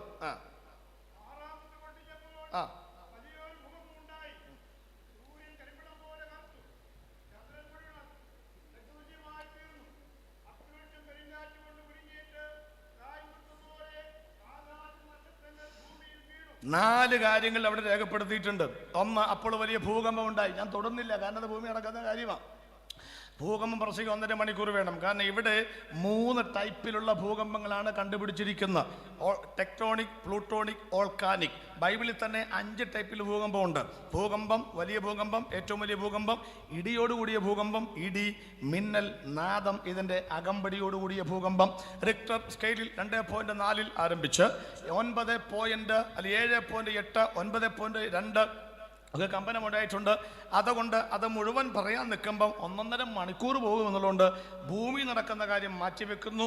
നമുക്ക് ആകാശത്തിലേക്കൊന്ന് കയറിയേച്ചും സമയമുണ്ടെങ്കിൽ ഇറങ്ങി വരാം, ഇല്ലെങ്കിൽ ഉപരങ്ങളൊക്കെ അവിടെ കിടന്ന് കറങ്ങാം, അവിടെ ചങ്ങ് തീർക്കുകയും ചെയ്യും. സ്തോത്രം. ശ്രദ്ധിച്ചോളണം, ഞാൻ പൊതുവെ ഒരു 1.5 മണിക്കൂർ പ്രസംഗിക്കാറുണ്ട്. 1.5 മണിക്കൂറാണെന്ന് വിചാരിച്ചിട്ടാണ് നിൽക്കണത്. അതായത് എൻ്റെ കണക്ക് 9:30 ഇനി അതിനു മുമ്പ് തീർക്കണമെന്നുണ്ടെങ്കിൽ, കാരണം എനിക്ക് 8 മണിക്കാണ് തന്നത്, അതിനു മുമ്പ് തീർക്കണമെന്നുണ്ടെങ്കിൽ ഞാൻ സ്റ്റിക്കറിലേക്ക് പറയും, ഒന്ന് തോണ്ടിച്ചാൽ മതി, ഞാൻ അങ്ങോട്ട് നിർത്തിക്കോളാം. അപ്പം തന്നെ നിർത്തും. പിന്നെ തോണ്ടുമ്പോൾ ഒരു കാര്യം ശ്രദ്ധിക്കണം, പണ്ട് വൈപ്പനിൽ തോണ്ടിയതുപോലെ തോണ്ടരുത്. അവിടെ 2:20 വണ്ടിക്ക് പോകാൻ വേണ്ടി 2:15 പാസ്റ്റർ ഒന്ന് തോണ്ടി, ഞാൻ പ്രസംഗം മുന്നോട്ട് നീട്ടി വിട്ടു. 2ാമത് തോണ്ടി, പിന്നെയും പ്രസംഗിച്ചു. 3ാമത് തോണ്ടി, പിന്നെയും പ്രസംഗിച്ചു. പിന്നെ തോണ്ടിയില്ല. എല്ലാം കഴിഞ്ഞപ്പോൾ എന്നോട് പറഞ്ഞു, എന്തൊട്ട് പണിയാണ് ഈ കാണിച്ചത്, പാസ്റ്റർ അങ്ങനെ ചെയ്യാറില്ലല്ലോ. ഞാൻ പറഞ്ഞു, എന്താണ് തോണ്ടിയത്? കണ്ടില്ലേ? കണ്ടോന്നോ? തൊലി പൊട്ടിയിരിക്കുകയാണ്. ഒരു സ്ഥലത്ത് തന്നെയാണ് തോണ്ടിയത്. പിന്നെന്താ നിർത്താതിരുന്നത്? അത് പറയണ്ടേ? കാരണം ഞങ്ങളുടെ ഈ അങ്കമാലിക്കാരൊക്കെ ഉണ്ടല്ലോ, ചിലപ്പം പ്രസംഗം കേട്ടുകൊണ്ടിരിക്കുമ്പോൾ നല്ല പ്രസംഗമാണെങ്കിൽ അന്നേരം അവർ തോണ്ടും. അതിനെന്നറിയാമോ? മുകളിലോട്ട് ഇങ്ങനെ തോണ്ടിയാൽ തട്ടി വിട്ടോളൂ, ഇപ്പം നിർത്തണ്ട എന്നാണ് അതിൻ്റെ സിഗ്നൽ. താഴോട്ടാണെങ്കിൽ മതി പ്രസംഗിച്ചത്, നിർത്തിക്കൊള്ളാനാണ് അതിൻ്റെ സിഗ്നൽ. ഇങ്ങേര് കഷ്ടകാലത്തിന് 3 പ്രാവശ്യം മേലോട്ടാണ് തോണ്ടിയത്. അപ്പം ഞാൻ വിചാരിച്ചു ഇപ്പോഴെങ്കിലും നിർത്തണ്ട, വിട്ടുപോക്കോട്ടെ എന്നായിരിക്കുന്നത്. അതുകൊണ്ട് എൻ്റെ സ്നേഹിതനായ പാശക്കാരൻ പുറകെ തോണ്ടുമ്പം ശ്രദ്ധിച്ചോളണം, മേലോട്ടാണെങ്കിൽ ഞാൻ നേരം വെളുക്കുന്നവരെ പ്രസംഗിക്കൂട്ടോ. താഴോട്ടാണെങ്കിൽ പെട്ടെന്ന് എന്തായാലും 9:15 മുമ്പ് തോണ്ടരുത് എന്നും കൂടെ പറഞ്ഞും ഞാൻ അങ്ങോട്ട് പെട്ടെന്ന് ഫാസ്റ്റായിട്ട് മുന്നോട്ട് പോവുകയാണ്. ആകാശത്തിലേക്ക് കയറാം. എന്താണ് ആകാശത്തിൽ? സൂര്യൻ കരിമ്പടം പോലെ കറക്കും, ചന്ദ്രൻ രക്തതുല്യമായി മാറിപ്പോകും, നക്ഷത്രങ്ങൾ പെരുങ്കാറ്റ് കൊണ്ട് ഉതിർന്നിട്ട് അത്തിക്കായകൾ പഴുത്ത പെരുങ്കാറ്റ് കൊണ്ട് ഉതിർന്ന് താഴെ വീഴുന്ന പോലെ ഭൂമിയിൽ വീഴും. Translation mistake. ഉൽക്കകൾ. ഞാനൊരു സയൻറ്റിസ്റ്റ് അല്ല, ശാസ്ത്രജ്ഞനല്ല. തോമസ് മാമൻ സാറെ പോലെ സജു ചാത്തന്നൂരൊക്കെ എൻ്റെ ആത്മസ്നേഹിതന്മാരാണ്. അവരെ പോലെ ഒന്നും ആധികാരികമായി പറയാനുള്ള ഒരു കഴിവെനിക്കില്ല. പിന്നെ എന്തുകൊണ്ടാണ് ഞാൻ പ്രസംഗിക്കുന്നറിയാമോ? ഞാനൊരു പാസ്റ്റായിരുന്നു 25 കൊല്ലം 10 സഭയിൽ. അപ്പൊ ഈ സഭയിലൊക്കെ ചെന്നിട്ട് ഇങ്ങനെ വെളിപ്പാട് ദിവസമൊക്കെ പ്രസംഗിക്കും. അവരിക്കും പാസ്റ്ററെ ഈ സൂര്യൻ എങ്ങനെയാണ് കരിമ്പടം പോലെ കറക്കണത്? അപ്പൊ അതുല്യക്കാരോ അല്ലെങ്കിൽ കോന്നിക്കാരോ ചോദിച്ചാൽ ഞാൻ പറയും ഞാനൊന്ന് നോക്കട്ടെ, എബ്രായ ഭാഷ അരാമയ ഭാഷയൊക്കെ നോക്കിയിട്ട് ഇനി വരുമ്പോൾ പറയാം എന്ന് പറഞ്ഞ് അടുത്ത വണ്ടി കയറി പോകാം. ഇങ്ങനെ വരായിരുന്നാൽ പോരെ. പക്ഷെ സ്വന്തം സഭയിൽ അരാമയ ഭാഷ നോക്കിയിട്ട് വരാമെന്ന് പറയാൻ പറ്റുമോ? അടുത്ത ആഴ്ച അല്ലണ്ടേ? അങ്ങനെ ഈ പിറ്റത്തെ ആഴ്ചയിലും ചെല്ലണമല്ലോ എന്നുള്ള ഗതികേട് ഓർത്തപ്പം കുത്തിയിരുന്ന് പഠിച്ചപ്പോഴാണ് എൻ്റെ ദൈവം ഈ പുസ്തകം ഒരു ഭയങ്കര പുസ്തകമാണല്ലോ മനസ്സിലായത്. ആ കുറേ അറിവുകൾ നിങ്ങൾക്കും എനിക്കൊക്കെ ഒരുമിച്ച് അറിയാവുന്ന കാര്യങ്ങളെന്ന് പറയുകയാണ്. സൂര്യൻ കരിമ്പടം പോലെ കറക്കും. എവിടാ സൂര്യൻ നിൽക്കുന്നത്? പണ്ട് ശാസ്ത്രം പറഞ്ഞത് 9,30,00,000 മൈൽ അകലത്തിൽ, തിരുത്തി 15 കോടി മൈൽ അകലത്തിൽ. അതിനാൽ തന്നെ ഒരു കാര്യം നമ്മൾ മനസ്സിലാക്കണം. അന്തർഭാഗത്ത് 4 കോടി ഡിഗ്രി ചൂട്, ഉപരിതലത്തിൽ 12,000 ഡിഗ്രി ചൂട്. സൂര്യനിൽ നിന്ന് പുറപ്പെടുന്ന തീജ്വാലയുടെ നീളം എന്ന് പറയുന്നത് 25,000 കിലോമീറ്റർ നീളമാണ്. ഇതൊക്കെ നമ്മൾ കണ്ടുപിടിച്ചതല്ല, ശാസ്ത്രം പറയുന്ന കാര്യങ്ങൾ മനഃപാഠമായിട്ട് പഠിച്ചിട്ട് അങ്ങോട്ട് പറയുന്നത് മാത്രമേ ഉള്ളൂ. അപ്പൊ നമ്മൾ മനസ്സിലാക്കി പണ്ടത്തെ ശാസ്ത്രത്തിന്റെ കണ്ടുപിടുത്തങ്ങൾ ഇന്ന് തിരുത്തി. അങ്ങനാണല്ലോ, ശാസ്ത്രം തിരുത്തും. നമ്മളോട് സർ CV രാമൻ സാറിനെ പോലുള്ളവരൊക്കെ അഭിനന്ദനങ്ങളും അഭിവാദ്യങ്ങളും അർപ്പിക്കുമ്പോൾ തന്നെ കവിയുടെ വാക്കുകൾ മറന്നു പോകുന്നില്ല. ഇന്നത്തെ ശാസ്ത്രം നാളത്തെ അബദ്ധമാകാം. ഇന്നത്തെ ശാസ്ത്രം നാളത്തെ അബദ്ധമാകാം. സൂര്യൻ അല്ല ഭൂമി ഉരുണ്ടതാണ്, അവനെ അങ്ങോട്ട് ഉരുട്ടിക്കൊന്നു. ഇപ്പൊ അവർക്ക് സമാധാനമായി. കാലം കഴിഞ്ഞപ്പോൾ പറഞ്ഞു ശരിയാണ്, പക്ഷെ ശബ്ദം തിരിച്ചു വരുമോ? അപ്പൊ ഇന്നത്തെ ശാസ്ത്രം നാളത്തെ അബദ്ധമാകാം. പക്ഷെ ഞങ്ങൾക്കൊരു ആവേശമുണ്ട്, ഇന്നത്തെ ബൈബിൾ നാളത്തെ അബദ്ധമാവില്ല. ഇന്നത്തെ പ്രസംഗം നാളത്തെ അബദ്ധ പ്രസംഗമാകില്ല. ഞങ്ങൾ കാലങ്ങൾക്ക് മുൻപ് പ്രസംഗിച്ച ഒറ്റ ഉപദേശം ഞങ്ങളെ തല്ലിക്കൊന്നാൻ ഞങ്ങൾ മാറ്റില്ല. സ്തോത്രം. ഇപ്പോഴത്തെ മനുഷ്യൻ ചന്ദ്രനിൽ പോയി. നിങ്ങൾ പോയിട്ടുണ്ടോ? നിങ്ങൾ മനുഷ്യൻ ഇവിടെ പോയിട്ട് ഇല്ല, പക്ഷെ വിശ്വസിക്കുന്നില്ലേ? 8 കൊല്ലമായിട്ട് പിള്ളേർ ചോദിച്ചുകൊണ്ടിരിക്കുകയാണ്, അത് ചന്ദ്രനെ തന്നെയാണോ കൊടി കുത്തിയേക്കണേ? കാരണം കൊടിയുടെ ഇങ്ങനെ ആടുന്നുണ്ട്, കൊടി ആടുന്നുണ്ട്. അപ്പോൾ അവർ പറയാണ് അവിടെ ചൊവ്വായിൽ ജീവനുണ്ടോ, ചന്ദ്രനിൽ ജീവനുണ്ടോ? ഇതൊക്കെ അന്വേഷിക്കാൻ ക്യൂരിയോസിറ്റിയും പാത്ത് ഫൈൻഡറും പോയിട്ടല്ലേ ഉള്ളൂ. 4 ലോഡ് കല്ല് വന്നതല്ലാതെ ഇതിൻ്റെ ഉത്തരം ഇതിൽ വന്നിട്ടുണ്ടോ? അപ്പൊ ഈ കൊടി എങ്ങനെയാണ് ആടുന്നത്? ഇവര് പറയുന്നത് ഇത് ഏതാണ്ട് സഹാറ മരുഭൂമി പോലെയുള്ള മരുഭൂമിയിൽ കൊണ്ട് കൊടി കുത്തി വെച്ചിട്ടാണ് പോന്നിരിക്കുന്ന പറയുന്ന പിള്ളേരുണ്ട്. അത് സ്ഥിരീകരിക്കപ്പെട്ടിട്ടില്ല. നമുക്ക് ഇപ്പം അതങ്ങ് വിശ്വസിക്കാം. ഒന്നാമത് ഈ പിള്ളേരൊന്നും പറ്റിക്കാൻ ഒക്കുകയില്ല. അപ്പം ഈ പിള്ളേരൊക്കെ ഇരിക്കുന്നത് കണ്ടോ, അവന്മാരവിടെ ഇതിനകത്തൊന്നും വലിയ ബന്ധങ്ങളൊന്നുമില്ല. ഇരിക്കുക നമുക്ക് ഒന്നും മനസ്സിലാവും, എല്ലാം മനസ്സിലാവും. ഞാൻ ഈ പ്രസംഗിക്കുന്ന പോലെ വീട്ടിൽ ചെല്ലുമ്പോൾ ഇവന്മാർ പ്രസംഗിച്ച് കാണിക്കും. വേണമെങ്കിൽ അറിയാം, നമ്മുടെ മൊബൈലിൽ അത് നമുക്കെല്ലാം അറിയാം. ഒന്നും അറിയാമല്ലോ, മെസ്സേജ് എടുക്കാൻ അറിയാമല്ല, വിടാൻ അറിയാമല്ല. അങ്ങോട്ട് കൊടുത്തു നോക്കുക, 5 മിനിറ്റ് കൊണ്ട് അവൻ്റെ പരിപ്പെടുത്ത് അവൻ കൈത്തരും. പിള്ളേരെ പറ്റിക്കാനൊക്കോ? പറ്റിക്കാൻ ഞങ്ങളുടെ ഭാഷ പറഞ്ഞ പോലെ ഒരു പട്ടിയുടെ പടം കൊണ്ട് കൊടുത്ത മോനു ഇടാ, ഇതിനൊന്നും പെയിന്റ് ചെയ്തുകൊണ്ട് വേടാ, ഒരു 12 സ്കെച്ച് പേനയുള്ള പാക്കറ്റും കൊണ്ട് കൊടുത്തു.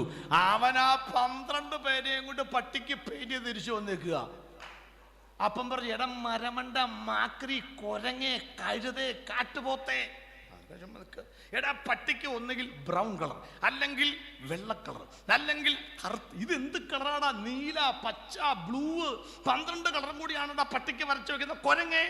അപ്പൊ അവന്റെ അപ്പൻ്റെ അവൻ ചുമ്മാ നോക്കി അപ്പനെ നോക്കി ചിരിച്ചോണ്ടിരിക്കുക. എന്താടാ ചിരിക്കുന്ന കൊരങ്ങ്? പപ്പ ഈ വിളിച്ച പേരൊന്നും എനിക്ക് ചേരില്ല, അതൊക്കെ പപ്പയ്ക്കാ ചേരുള്ളൂ. എന്താടാ കാര്യം? പപ്പ ഇത് കേരളത്തിലെ പട്ടിയല്ല, ഇത് ഹോളി ആഘോഷം കഴിഞ്ഞ് വരുന്ന വടക്കേ ഇന്ത്യയിലെ പട്ടിയാണ്. ഇപ്പൊ ആരാ കൊരങ്ങൻ? മണ്ടൻ മരമാക്കറി. അതാ പറഞ്ഞ് പിള്ളേരെ പറ്റിക്കാൻ പറ്റില്ല. അതുകൊണ്ട് ഞാനിവിടെ നിൽക്കുകയാണ്. ഈ സൂര്യൻ കരിമ്പടം പോലെ കറക്കുമെന്ന് പറയുമ്പം സൂര്യന്റെ അകത്ത് ഒരു സെക്കൻഡിൽ 40 ലക്ഷം ടൺ ഭാരം വീതം കത്തി തീർന്ന ഹീലിയമായി മാറുന്നു. എല്ലാ പിള്ളേർക്കും അറിയാം. കാരണം ഞങ്ങളുടെ ഉപദേശിമാര് പണ്ട് പറഞ്ഞൊരു കാര്യമുണ്ട്, സൂര്യന് അയനമുണ്ട്. സൂര്യൻ വെച്ച് പിടിച്ചിങ്ങനെ പോവുകയാണ്. അപ്പൊ ശാസ്ത്രജ്ഞന്മാര് പറഞ്ഞു, പെന്തിക്കോസിലെ ഉപദേശിമാരല്ലേ, കാക്കാശിന് വിവരമില്ല. ഒന്നാമത് ചിരിക്കുമ്പോൾ 4 ഉമിക്കരി പല്ലിൻ്റെ മുൻവശത്തെ പല്ലിൽ തന്നെ ഒട്ടിപ്പിടിച്ചിരിപ്പുണ്ടാവും. ഇവരൊക്കെ എന്ത് ശാസ്ത്രം പഠിച്ചിട്ടാണ് പ്രസംഗിക്കുന്നത്?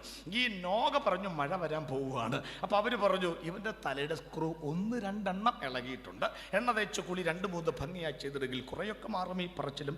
മനുഷ്യനായാൽ മണ്ടയിൽ തലച്ചോറ് വേണ്ടേ, വല്ല കുണ്ടാ മണ്ടിയും ഒപ്പിച്ചിടുമെന്നാണ് ഇയാൾ. പെന്തിക്കോസുകാരുടെ മേൽ കുന്തം ചാരാനാണ് നാട്ടുകാർക്ക് മുഴുവൻ താല്പര്യം. അവർക്ക് വിവരമില്ല, പറയുന്ന ഒന്നും ശരിയല്ലെന്നാണ് അവർ പറയുന്നത്. അപ്പം നമ്മുടെ ഉപദേശിമാർ ഒരു സൂര്യനയനമുണ്ട്, അവർ സമ്മതിച്ചില്ല. നമ്മുടെ ഉപദേശിമാരെ പറയാൻ കാരണം എന്താണെന്നറിയാമോ? 19-ാമത്തെ സങ്കീർത്തനമാണ്. ആകാശം ദൈവത്തിന്റെ മഹത്വത്തെ വർണ്ണിക്കുന്നു, ആകാശവിധാനവന്റെ കൈവേലയെ പ്രസിദ്ധമാക്കുന്നു. പകൽ പകലിന്റെ വാക്ക് ഒഴിക്കുന്നു, രാത്രി രാത്രി കനി കൊടുക്കുന്നു. ഭാഷണമില്ല, വാക്കുകളിലെ ശബ്ദം കൽപ്പാനമില്ല, ഭൂണറ്റുന്നതിന് ഉദയം മറുവറ്റം വരെ അത് അയനവും ആകുന്നു. അയനം ഇംഗ്ലീഷിൽ സർക്യൂട്ട്. അതിന്റെ ഉഷ്ണമേൽക്കാതെ മറിഞ്ഞിരിക്കുന്നൊന്നുമില്ല. അതുമാണ് അവർ ഉൾപ്പെടുന്ന മണവാളും വീരനെ പോലെ തന്റെ ഓട്ടം ഓടുവാൻ സന്തോഷിക്കുന്നു. അവിടെ അവൻ സൂര്യന് ഒരു കൂടാരം അടിച്ചിരിക്കുന്നു. 2 വാക്കുകൾ ഹൈലൈറ്റ് ചെയ്യാം. 1 സർക്യൂട്ട്, 2 ഓട്ടം. അത് മതി ഞങ്ങൾക്ക്.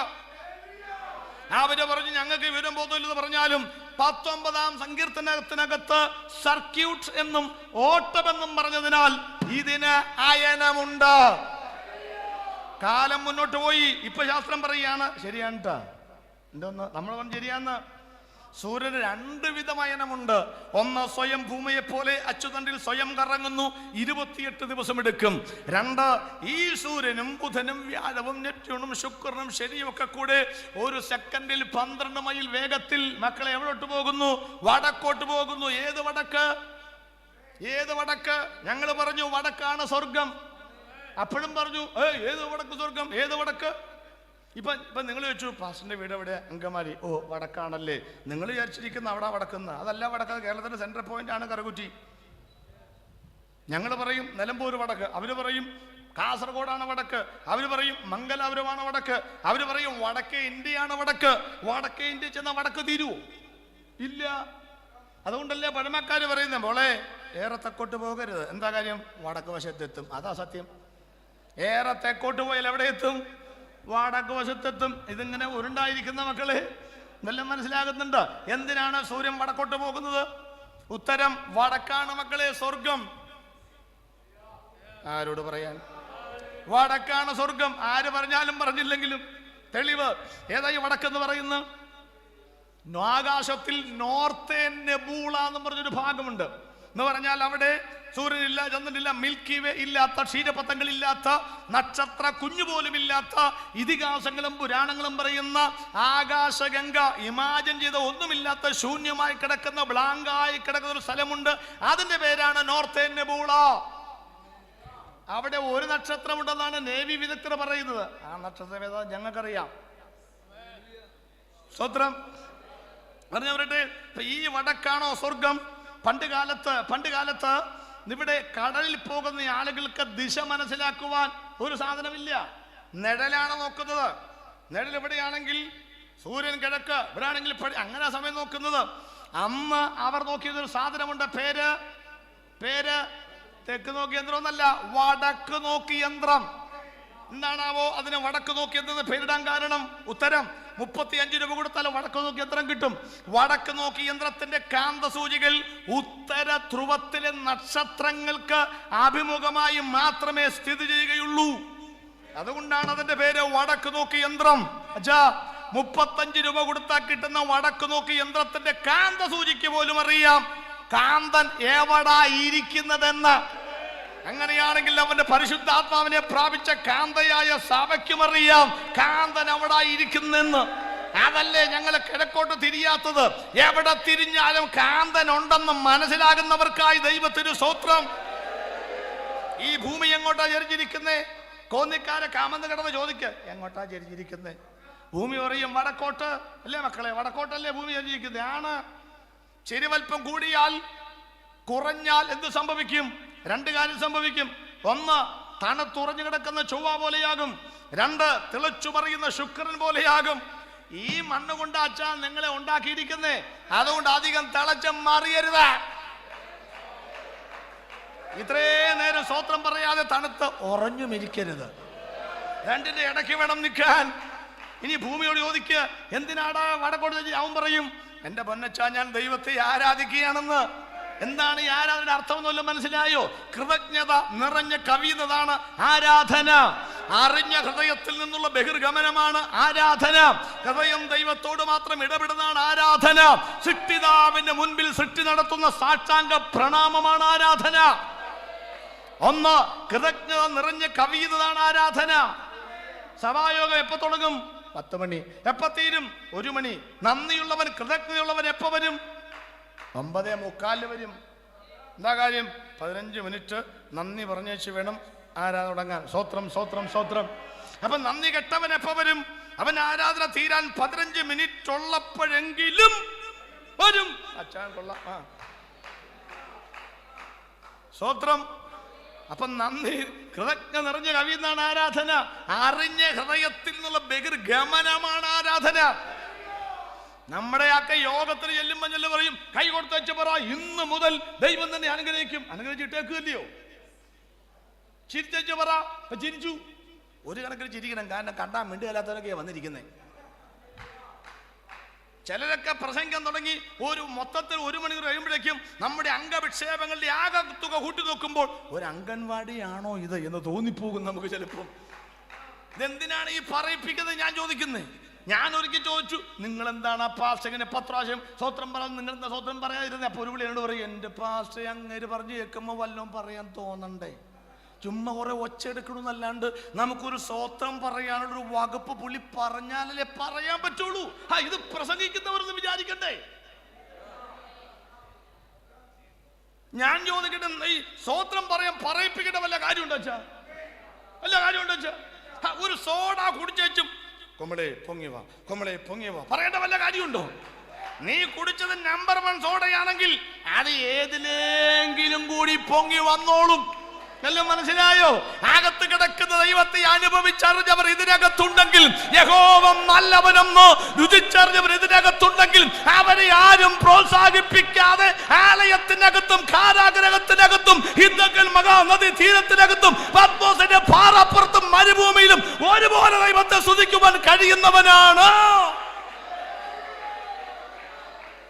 ഹൃദയം ദൈവത്തോട് മാത്രം ഇടപെടുന്നതാണ് ആരാധന. വല്ലതും മനസ്സിലായോ? ഞങ്ങളുടെയൊക്കെ യോഗങ്ങളിൽ മൊബൈൽ ഉപയോഗിക്കാറുണ്ടോ? ഇല്ല, ഇല്ല.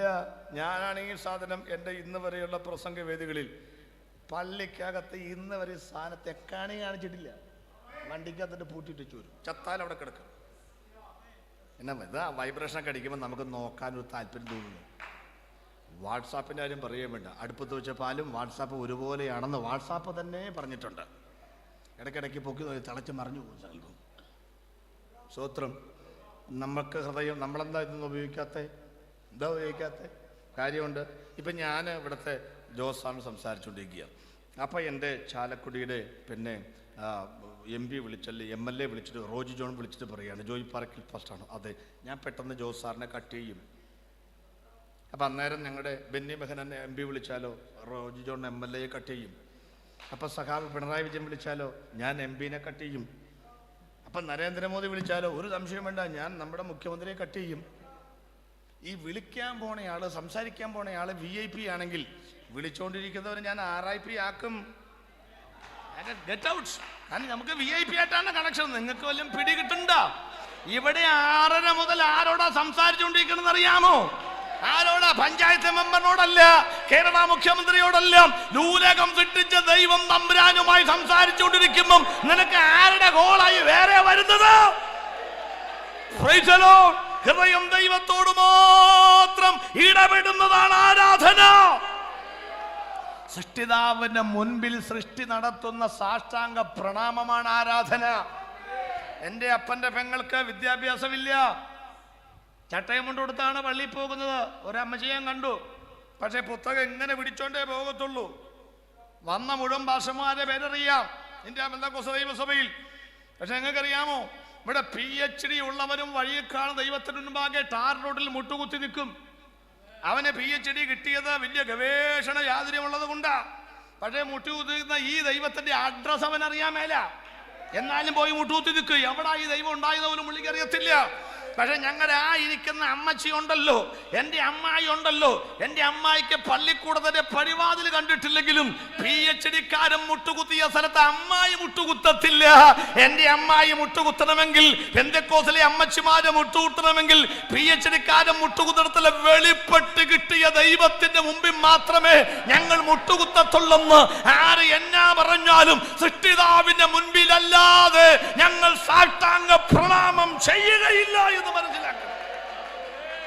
സൂര്യൻ അങ്ങോട്ട് വെച്ച് പിടിക്കുകയാണ്. എവിടെ പോവാണ്? സ്വർഗത്തിലേക്ക് പോവാണ്. എവിടെ സ്വർഗം? ശാസ്ത്രം പറഞ്ഞു അവിടെ ഏതാണ്ടൊക്കെ കാണുന്നുണ്ട്. ആനക്കൊമ്പിന് സമാനമായ വെണ്മ പോലെ, സ്ഫടികം പോലെ ഒരു തടാകം, ഏതോ കൊട്ടാരത്തിലേക്ക് പ്രവേശിക്കുന്ന കമനീയമായ കവാടം പോലെ ഒരു ഗേറ്റ്. ഒക്കെ അനുമാനമാണ്. അനുമാനിച്ചോ? 300 പേജ് പിന്നിടുമ്പോൾ 318 പ്രാവശ്യം ഡാർവിനും പറഞ്ഞു അങ്ങനെയാകാം, എങ്ങനെയാകാം, അങ്ങനെ ഊഹിക്കുന്നു, ഇതാകാം ശരി. 1001 അധ്യായം പിന്നിടുമ്പോൾ യഹോവ ഒറ്റ സ്ഥലത്തും അനുമാനിച്ചിട്ടില്ല. യഹോവ ഇപ്രകാരം അരുളി ചെയ്യുന്നു, അതിന് അപ്പീലില്ല. യേശുക്രിസ്തു പറഞ്ഞ വാക്കുകളോ, സത്യമായിട്ട് സത്യമായിട്ട് ഞാൻ നിങ്ങളോട് പറയുന്നു, അതിന് അപ്പീലില്ല. സ്തോത്രം. എങ്ങോട്ട് പോവുകയാണ് ഇത് പ്രിയപ്പെട്ടവരെ? അതാണ് നോർത്തേൺ നെബൂള. ഈ നോർത്തേൺ നെബൂളയിൽ എന്തായിരിക്കും? അവർ പറയാണ് ക്രിസ്ത്യാനികളുടെ മതഗ്രന്ഥമായ വേദപുസ്തകത്തിന്റെ അകത്ത് അവരുടെ ദൈവമായ യേശു ക്രിസ്തു പണിയാമെന്ന് പറഞ്ഞ് സ്വർഗരാജ്യമായിരിക്കുമോ അതെന്ന് ചോദിച്ചുകൊണ്ടാണ് 77 ശാസ്ത്രലോകം ബൈബിളിന്റെ ദൈവവിശ്വാസീയത അംഗീകരിച്ചത്. 1349 ഗ്രാം തൂക്കമുള്ള തലച്ചോറ് കൊണ്ട് കോടികൾ മുടക്കി ഒരു സ്വർഗരാജ്യമുണ്ടെന്ന് ശാസ്ത്രം ഗതികെട്ട് സമ്മതിക്കേണ്ടി വരുമ്പോൾ പള്ളിക്കൂടത്തിന്റെ പടിവാതിൽ പോലും കണ്ടിട്ടില്ലാത്ത ദിദിമോസ് എന്ന തോമസിനോട് യേശു ക്രിസ്തു പറഞ്ഞു, തോമാച്ചായ, കാണാതെ വിശ്വസിച്ചവൻ ഭാഗ്യവാൻ. ഈ പുസ്തകം എടുത്തവർക്കും ഇത് പ്രസംഗിച്ചവർക്കും തെറ്റുപറ്റത്തില്ല. ഞങ്ങൾ തിരുത്തി പറയേണ്ടി വരില്ല. ഞങ്ങൾ പറഞ്ഞു രക്ഷിക്കപ്പെടണം, ഞങ്ങൾ പറഞ്ഞു സ്നാനപ്പെടണം, ഞങ്ങൾ പറഞ്ഞു ആരാധിക്കണം. അന്യഭാഷയുണ്ട്, അഭിഷേകമുണ്ട്. ആര് കേൾക്കാൻ? അന്യഭാഷയ്ക്ക് പറഞ്ഞു അന്യായ ഭാഷ, മറുഭാഷ. കളിയാക്കി വിളിച്ചതാ. വെണ്ടയ്ക്ക, കത്തിരിക്ക, കോവയ്ക്ക നമ്മൾക്ക് വേണ്ടിയിട്ടതാണ്. കോട്ടയം അരമനയിൽ പ്രാവിൻ രൂപം തലകീഴായി കെട്ടിത്തൂക്കിയിട്ടുകൊണ്ട് പെന്തിക്കോസ്തുകാരെ അധിക്ഷേപിച്ചു ഇവിടുത്തെ പട്ടത്ത സഭകൾ. കാലങ്ങൾ കഴിഞ്ഞു. ഞാൻ താമസിച്ച ആലക്കുടി മുരുങ്ങൂരാണ് പോട്ട. ഇവിടത്തെ ആളുകൾ അവിടെ വന്ന് ഒരാഴ്ച എയർബാഗും യൂണിയനുമായി വന്ന് അവിടെ നിന്ന് തച്ചിനിരുന്ന് ഒരാഴ്ച ധ്യാനം കഴിയുമ്പോൾ അവൻ പഠിക്കുന്ന വാക്കാണ് യേശുവേ നന്ദി, യേശുവേ സ്വസ്ത്രം. അത്തയിൽ ഒപ്പിച്ചെടുത്തല്ലോ. പിന്നെ കടമുടാന്നാൽ അന്യഭാഷയും അല്ല. ഈ എയർബാഗുമായി അവിടം വരെ വരണമായിരുന്നു. ഞങ്ങൾ പറഞ്ഞ കേട്ടോണ്ട് ഈ കുമ്പനാട് പോയി ഒരു തമ്പേർ മേടിച്ചോണ്ട് വന്നിരുന്നെങ്കിൽ പണ്ടേ പൊട്ടിച്ച് പറയായിരുന്നല്ലോ. അതാ ഞങ്ങൾ പറഞ്ഞത്. ഞങ്ങൾ പറഞ്ഞ മുഴുവൻ ഉപദേശവും നിങ്ങൾ സ്വീകരിക്കുന്ന കാലം വരുമെന്ന് ഇന്ന് പകൽ ഞങ്ങൾ ദൈവാത്മാവിൽ വിളിച്ചു പറയുകയാണ്. ഇതൊരു ഉണർവിന്റെ കാലഘട്ടമാണ്. മാളിക മുറിയിൽ 120 പേരുടെ മേലെങ്കിൽ അന്ത്യകാലത്തെ സകല ജഡത്തിന്റെ മേലും അവന്റെ ആത്മാവിനെ അവൻ പകരും. സമയം പോരല്ലോ പ്രിയപ്പെട്ടവരെ. ഈ അവിടെ പറയുന്നു, അവിടെ എന്താ കാണുന്നത്? എനിക്കൊക്കെ ഉത്തരം പറയാൻ നേരമുണ്ട്. കാരണം അവിടെക്കാൾ നിങ്ങൾ പറയുന്ന പോലെ ഏതോ കൊട്ടാരത്തിന്റെ കാര്യമൊന്നുമല്ല കാണുന്നത്. അവിടാണ് സ്വർഗം. നമ്മുടെ ഇന്ത്യൻ കറൻസി എടുത്ത് നോക്കിയാൽ ഒരു ഭാഗത്ത് ബ്ലാങ്കായി കിടക്കുന്ന സ്ഥലമില്ലേ, വെള്ള ഉണ്ട്. തിരിച്ചു പിടിച്ച വരുന്ന ഭാഗത്തോട്ട് വരും. നമ്മുടെ ആളുകൾ എന്തൊക്കെ എഴുതിയിട്ട് അതിനകത്ത് കൊന്നിലെ പച്ചക്കറി കടക്കാൻ എഴുതി കൊച്ചാമണി 40 തരാനുണ്ട്. അവിടെ എഴുതി വെച്ചേക്കണേ. പിള്ളേരെ സ്ട്രോബെറി കുടിക്കാൻ കയറിയപ്പം ചേട്ടാ 2 സ്ട്രോബെറി വരുന്നവരെ അവിടെയാണ് ആടിൻ വരച്ച് അമ്പും കുത്തി തറച്ച് വെച്ചോണ്ടിരിക്കുന്നത്. ബാങ്കിലെ കാഷ്യരും പെൻസിലുകൊണ്ട് എഴുതി വെച്ചു 70 എടുത്തിട്ടുണ്ട്. എല്ലാം അതിനകത്താ കലാപരമായ കളി. നരേന്ദ്രമോദി സർക്കാർ പറഞ്ഞു തൊട്ടുപോകരുത്. എവിടെ എന്താ കാര്യം? പിടിച്ചു നോക്ക. നോട്ടിങ്ങനെ മേലോട്ട് പിടിച്ചു നോക്കുമ്പോൾ ആ വെള്ളയിലാണ് ആരുടെ തലയുള്ളത്? മഹാത്മാഗാന്ധിജിയുടെ ശിരസുള്ളത്. നിങ്ങൾ ഈ തീക്കൊള്ളി കൊണ്ട് തല ചൊറിയാ കേട്ടിട്ടില്ലേ? ഇത്ര നേരം പെൻസിലുണ്ട് ചൊറിഞ്ഞത് ആരുടെ തലയെന്നറിയാമോ?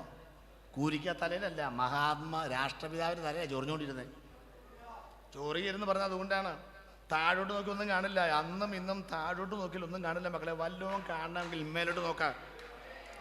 വചനമെന്ന കണ്ണാടിയിൽ കൂടെ ഞങ്ങൾ ഈ ശാസ്ത്രം പറഞ്ഞ നോർത്തേൺ നെബൂളയിലേക്ക് നോക്കുമ്പോൾ ഞങ്ങൾ കാണുന്നുണ്ട് അവിടെ ഒരു ശിരസ്. ആരുടെ ശിരസാണെന്നറിയാമോ? നാഥുറാം ഗോഡ്സെയുടെ വെടിയേറ്റ് മരിച്ച മഹാത്മാഗാന്ധിയുടെ മരണം ഞങ്ങൾക്ക് വിലപ്പെട്ടതാണെങ്കിലും ആ ശിരസ് ഞങ്ങൾ അവിടെ കണ്ടിട്ടില്ല. കഴിഞ്ഞ നൂറ്റാണ്ടിൻ്റെ ഇന്ദിരാ പ്രിയദർശിനി സ്വയം അംഗരക്ഷകരെ വെടിയേറ്റാ മരിച്ചത്, ആ ശിരസ് ഞങ്ങൾ അവിടെ കണ്ടിട്ടില്ല. 548 സാക്ഷികളെ വിസ്തരിച്ച ശ്രീ പെരുമ്പത്തൂരിൽ മരിച്ച സ്ഫോടനാത്മകമായി മരിച്ച രാജീവ് ഗാന്ധിയുടെ മരണം ഇവിടുത്തെ രാജ്യത്ത് തീരാ നഷ്ടമാണെങ്കിലും ആ ശിരസും ഞങ്ങൾ അവിടെ കണ്ടിട്ടില്ല. വറചട്ടിയിൽ നിന്ന് വാരി ഉണ്ണുന്ന പാവപ്പെട്ടവരുടെ അവകാശങ്ങൾ നിഷേധിച്ച വിപ്ലവത്തിന്റെ വിത്തുപാകിയ വിൽബർ ഫോഴ്സ് അമേരിക്കയിൽ വെടിയേറ്റാണ് മരിച്ചത്, ആ ശിരസും ഞങ്ങൾ അവിടെ കണ്ടിട്ടില്ല. ആ നിയമം അമേരിക്കൻ പാർലമെന്റിൽ വരുത്തി തീർത്ത അമേരിക്കക്കാരുടെ എക്കാലത്തെയും പ്രിയപ്പെട്ട പ്രസിഡന്റ് എബ്രഹാം ലിങ്കൺ വെടിയേറ്റാണ് മരിച്ചത്, ആ ശിരസ് ഞങ്ങൾ അവിടെ കണ്ടിട്ടില്ല. ജോൺ എഫ് കെന്നഡി വെടിയേറ്റാ മരിച്ചത്, ആ ശിരസ് അവിടെ കണ്ടിട്ടില്ല. ഇവിടത്തെ തിക്രത്തിന്റെ അരമനയിൽ നിന്ന് പരസ്യമായി നിങ്ങൾ പിടിച്ചെടുത്ത് രഹസ്യമായി തൂക്കിക്കൊന്ന സദ്ദാം ഹുസൈന്റെ മരണം ഞങ്ങൾക്ക് വിലപ്പെട്ടതാണെങ്കിലും ആ ശിരസും ഞങ്ങൾ അവിടെ കണ്ടിട്ടില്ല. വർഷം തോറും കേരളത്തിന്റെ സാംസ്കാരിക മണ്ഡലത്തിൽ വിപ്ലവത്തിന്റെ വിത്തുപാകിയ നിരവധി രാഷ്ട്രീയ കക്ഷികൾ 20 വയസ്സ് മുതൽ 25 വയസ്സ് വരെയുള്ള കുരുന്നുകളെ രക്തസാക്ഷികളാക്കി മാറ്റിക്കൊണ്ട് രക്തസാക്ഷി മണ്ഡപം പണിതുകൊണ്ട് വെയിറ്റിംഗ് ഷെഡുകളിൽ മുഴുവൻ തലകൾ കെട്ടിത്തൂക്കിയിടാറുണ്ടല്ലോ ഓർമ്മയ്ക്കായി. ഈ കുഞ്ഞുങ്ങളുടെ മരണവും ഞങ്ങൾക്ക് വിലപ്പെട്ടതാണെങ്കിലും ആ ശിരസുകൾ ഞങ്ങൾ അവിടെ കണ്ടിട്ടില്ല. പകരം ഞങ്ങൾ കണ്ടിട്ടുണ്ട് മറ്റൊരു ശിരസ്. 2000 വർഷം മുൻപ് വേഷത്തിൽ മനുഷ്യനായി താണലോകത്തിലേക്ക് വന്ന് 33.5 വർഷക്കാലം ജീവിച്ച് 3.5 വർഷം കൊണ്ട് 35 അത്ഭുതങ്ങൾ ചെയ്ത് കടലിൽ, കരയിൽ, വീട്ടിൽ, വഴിയിൽ, ശവക്കോട്ടയിൽ 6 സ്ഥലത്ത് 35 അത്ഭുതങ്ങൾ ചെയ്ത് കണ്ണിൽ കണ്ടവരെ, കയ്യിൽ കിട്ടിയവരെ പ്രതിഫലിച്ചുകൂടാതെ ദാനമായി ദാനധർമ്മങ്ങൾ നൽകി പിലാത്തോസിന്റെ നല്ല സ്വീകാര്യം കഴിച്ച ഗെത്സമന തോട്ടത്തിൽ വെച്ച് അറസ്റ്റ് വരിക്കപ്പെട്ട് 6 കോടതികൾ തിരിച്ചും മറിച്ചും തിരിച്ചും വിസ്തരിക്കപ്പെട്ടിട്ട് കുറ്റമില്ലെങ്കിലും പിലാത്തോസ് കൽത്തള മുതൽ കാൽവരി വരെ, ഗബ്ബത്താ മുതൽ ഗോൽഗോഥാ വരെ ചരിത്രം പറയുന്നത് ശരിയെങ്കിൽ 14 സ്ഥലത്തെങ്കിലും വെച്ചും വിറങ്ങലിച്ചും വീണും എഴുന്നേറ്റും നിങ്ങൾ തുപ്പിമർദ്ദിച്ച് അവശനാക്കി വിരൂപനാക്കി കാൽവരി കുന്നിലേക്ക് നടത്തിയ, ചോര തിളയ്ക്കുന്ന പ്രായത്തിൽ കുടിവെള്ളം പോലും കൊടുക്കാതെ ക്രൂശിൽ സ്വന്തം തോളിൽ തലയാഴ്ച മരിച്ച് പോരാ അരിമത്യക്കന യോസേഫിന്റെ കല്ലറ നിങ്ങൾ അടക്കം ചെയ്ത പോരാ കല്ലറയുടെ കവാട ബന്ധിത മഹാശിലാ പ്രതിബന്ധത്തെ തകർത്തുകൊണ്ട് റോമൻ സാമ്രാജ്യത്തിന്റെ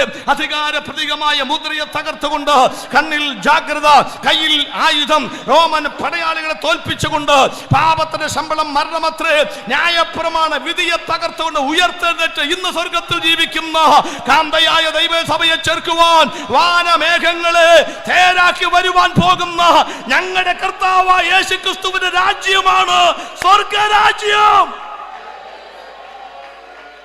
അതാണ് അവിടെ ഞങ്ങൾ കണ്ടോണ്ടിരിക്കുന്നത്. ഈ സൂര്യൻ കരിമ്പട പോലെ കറുക്കും. 40 ലക്ഷം ടൺ ഭാരം വീതം അങ്ങനെ കത്തി തീരുമ്പോൾ നിങ്ങൾ ചോദിക്കും, സൂര്യൻ കത്തിയ പിന്നെ ഇവിടെ വല്ല ഉണ്ടാവോ? പക്ഷെ ഉണ്ടാവണ്ട.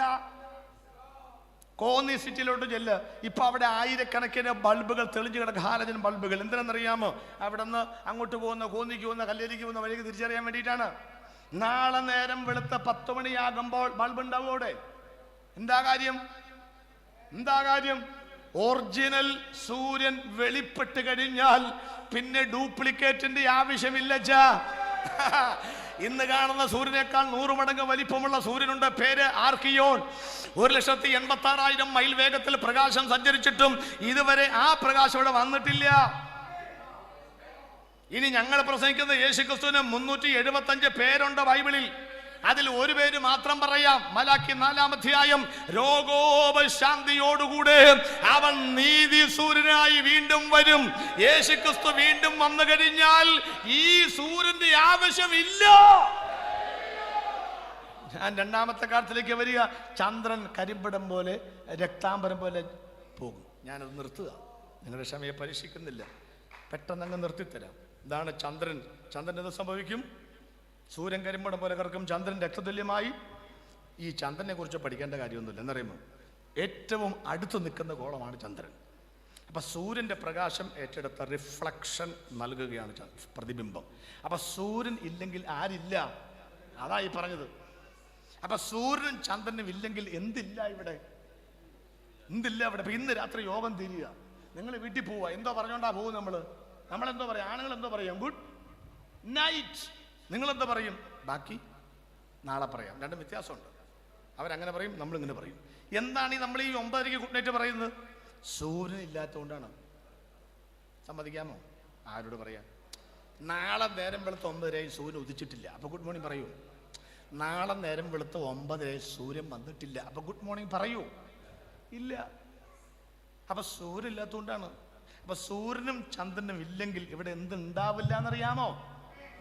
ബൈബിൾ പറയാം, പകൽ വാഴുവാൻ വലിയ വെളിച്ചം, രാത്രി വാഴുവാൻ ചെറിയ വെളിച്ചം. അപ്പൊ നിങ്ങൾക്ക് കാലങ്ങൾ, ദിവസങ്ങൾ, വേനൽ, മഴ, ശീതം, ഉഷ്ണം, വിത, കൊയ്ത്ത് തിരിച്ചറിയാനാണ്. 104-19 വാക്യം, സൂര്യൻ തന്റെ അസ്തമാനത്തെ അറിയുന്നു, ചന്ദ്രനെ അവൻ കാല നിർണയത്തിനായി നിയമിച്ചു. അപ്പോ സൂര്യനും ചന്ദ്രനുമാണ് കാലങ്ങൾ ഉള്ളത്. സൂര്യമാനവർഷം, ചന്ദ്രമാനവർഷം, ഹിജറവർഷം, ശകവർഷം, മലയാളം, ജൂലിയൻ കലണ്ടറൊക്കെ പഠിക്കുന്നുണ്ടല്ലോ. ഇനി പഴയമത്തിലെ വെളിപ്പാട് പുസ്തകമാണ് ദാനിയേൽ പ്രവചനം. അതിൽ പറയാണ്, ദാനിയേലെ പോയിക്കൊള്ളുക. അടുത്ത വാക്ക് പറ. കാലത്തിന് അവസാനമുണ്ടാകും. പുതിയമം കാലത്തികവെങ്കിൽ ക്രിസ്തു ജനിച്ചു. യോഹന്നാൻ ക്രിസ്തു പ്രസംഗിച്ചു, കാലം തികഞ്ഞു.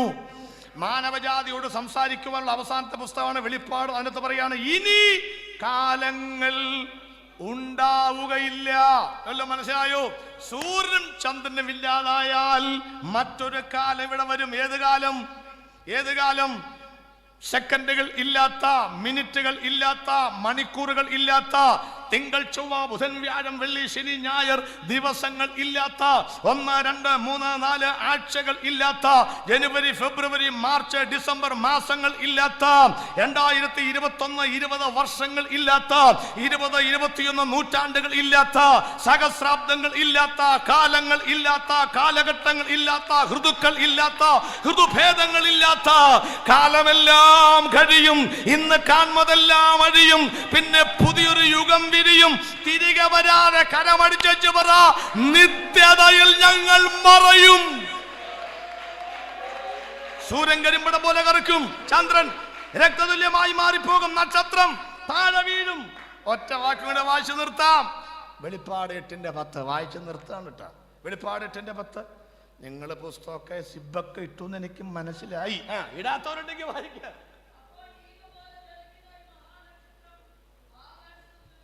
അതോടെ പറഞ്ഞു നിർത്താം. അപ്പോൾ ദീപം പോലെ ജ്വലിക്കുന്ന നക്ഷത്രം വന്ന് വീഴും. ആരോട് പറയാൻ?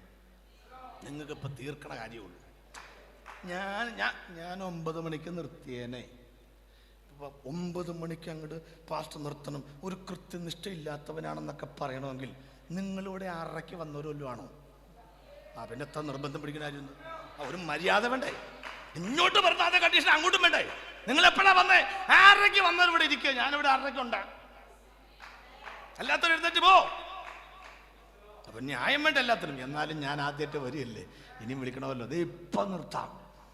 നക്ഷത്രം പെരുങ്കാറ്റ് ഉതിർത്താൻ ദീപം പോലെ ജ്വലിക്കുന്ന നക്ഷത്രം താഴെ വരുമെന്ന് നിങ്ങൾക്കൊരു ഉത്സാഹം തോന്നും. ദീപം പോലെ ജ്വലിക്കുന്ന നക്ഷത്രമല്ലേ സാറേ, വലിയ കുഴപ്പമില്ല. ഏത് ദീപം? ദീപം ആ ദീപമല്ല, ഈ ദീപം. ഉഗ്രസ്ഫോടക ശേഷിയുള്ള TNT-യുടെ 100 മടങ്ങ് എടുത്താൽ കിട്ടുന്നതിൻ്റെ വലിപ്പം എത്രയാണോ അതിൻ്റെ 100 ഇരട്ടിക്ക് പറയുന്ന പേരാണ് ദീപം. അന്നത്തെ മലയാള വാക്കാത്. വേറെ വാക്ക്, കണ്ണിമയ്ക്കുന്നതിനിടയിൽ. അങ്ങനല്ലേ? എന്നാണെങ്കിൽ അങ്ങനെ എഴുതുവോ? എഴുതൂല. എന്താ കാര്യം? അന്ന് കണ്ണിമയ്ക്കുന്നതിനിടയിൽ ഒന്നും നടക്കൂല. ഇന്ന് കണ്ണിമയ്ക്കുന്നതിനിടയിലാണ് എല്ലാ കോപ്രായങ്ങളും ഒപ്പിക്കുന്നത്. ഇതൊരു സെക്കൻഡ്. ഈ ഒരു സെക്കൻഡിന്റെ 700ൽ ഒരു അംശത്തിനാണ് നമ്മുടെ സ്പ്രിന്റ് റാണി PT ഉഷയ്ക്ക് ഒളിമ്പിക്സിൽ മെഡൽ കിട്ടാതെ പോയത്. ചിന്തിക്കാൻ പറ്റുമോ? ഒരു സെക്കൻഡിന്റെ 700ൽ ഒരു അംശം. ചിന്തിക്കാൻ പറ്റില്ല. ഒരു തലമുടി നാരിഴ 42 കീറി ഒരുത്തൻ ഗിന്നസ് ബുക്കിൽ സ്ഥാനം പിടിച്ചിട്ടുണ്ട്. ആരോട് പറയാം? ഇവരുടെ ഇരിപ്പ് കണ്ടാൽ അതൊന്നും വലിയ അത്ഭുതമല്ല. പക്ഷേ ഞങ്ങൾ 44 കീറും. വെണ്ടയ്ക്ക മുറിക്കുന്ന പോലെ വട്ടമല്ല, നീളമാണ്, നീളം. മനസ്സിലായോ? ഇരിപ്പ് കണ്ടാൽ വലിയ സർക്കാർ. ഒരു ചാൺ നീളമുള്ള തലമുടി ചോറിനകത്ത് കിടന്നാൽ കാണാനുള്ള കഴിവുണ്ടോ നമുക്ക്? ഇല്ല. അതുകൊണ്ടല്ലേ തൊണ്ടയിൽ നിന്ന് എടുക്കുന്നത്. ഇത് എവിടെ കിടന്ന സാധനമാണ്. ഞാൻ നിർത്താണ് പ്രിയപ്പെട്ടവരെ. ഒറ്റ വാക്ക് പറയാം. ഈ ഭൂമിക്ക് അടുത്തുള്ള നക്ഷത്രത്തിൽ ചെല്ലാൻ ഇന്ന് കണ്ടുപിടിച്ച അത്യന്താധുനികമായ സംവിധാനങ്ങളുടെ 100 ഇരട്ടി വലിപ്പമുള്ള ഒരു ഉപഗ്രഹമോ മിസൈലോ എന്തെങ്കിലും കണ്ടുപിടിച്ച് അതിനകത്ത് കയറിയിരുന്നാൽ ഭൂമിക്ക് അടുത്തുള്ള നക്ഷത്രത്തിൽ ചെല്ലാൻ 14,000 വർഷമെടുക്കും. എത്ര വർഷം? കേട്ടോളാം. പക്ഷേ ഈ 50 കൊല്ലം കഴിഞ്ഞ് 4 ലക്ഷം കിലോമീറ്റർ വേഗതയിൽ പായാൻ കഴിയുന്ന അത്യന്താധുനികമായ യന്ത്രം കണ്ടുപിടിച്ച് അതിനകത്ത് കയറിയിരുന്ന ശാസ്ത്രം അടുത്തുള്ള നക്ഷത്രത്തിൽ ചെല്ലുമ്പോൾ 14,000 കൊല്ലമെടുക്കും. 8ാമത്തെ 10ാമത്തെ തലമുറ പോലും ചെല്ലത്തില്ല. പക്ഷേ കോന്നിയിൽ ഇന്ന് രാത്രി കാത്തിരിക്കുന്ന സഭ നക്ഷത്രഗോളത്തിലേക്കല്ല പോകുന്നത്. നക്ഷത്രഗോളങ്ങൾക്കപ്പുറത്ത് 1000 കോടി നക്ഷത്രങ്ങളെ താണ്ടി സ്വർഗത്തിൽ ചെല്ലാൻ കണ്ണിമയ്ക്കുന്ന ഞൊടി നേരത്തിനുള്ളിൽ സഭ സ്വർഗത്തിൽ ചെല്ലുമെന്ന്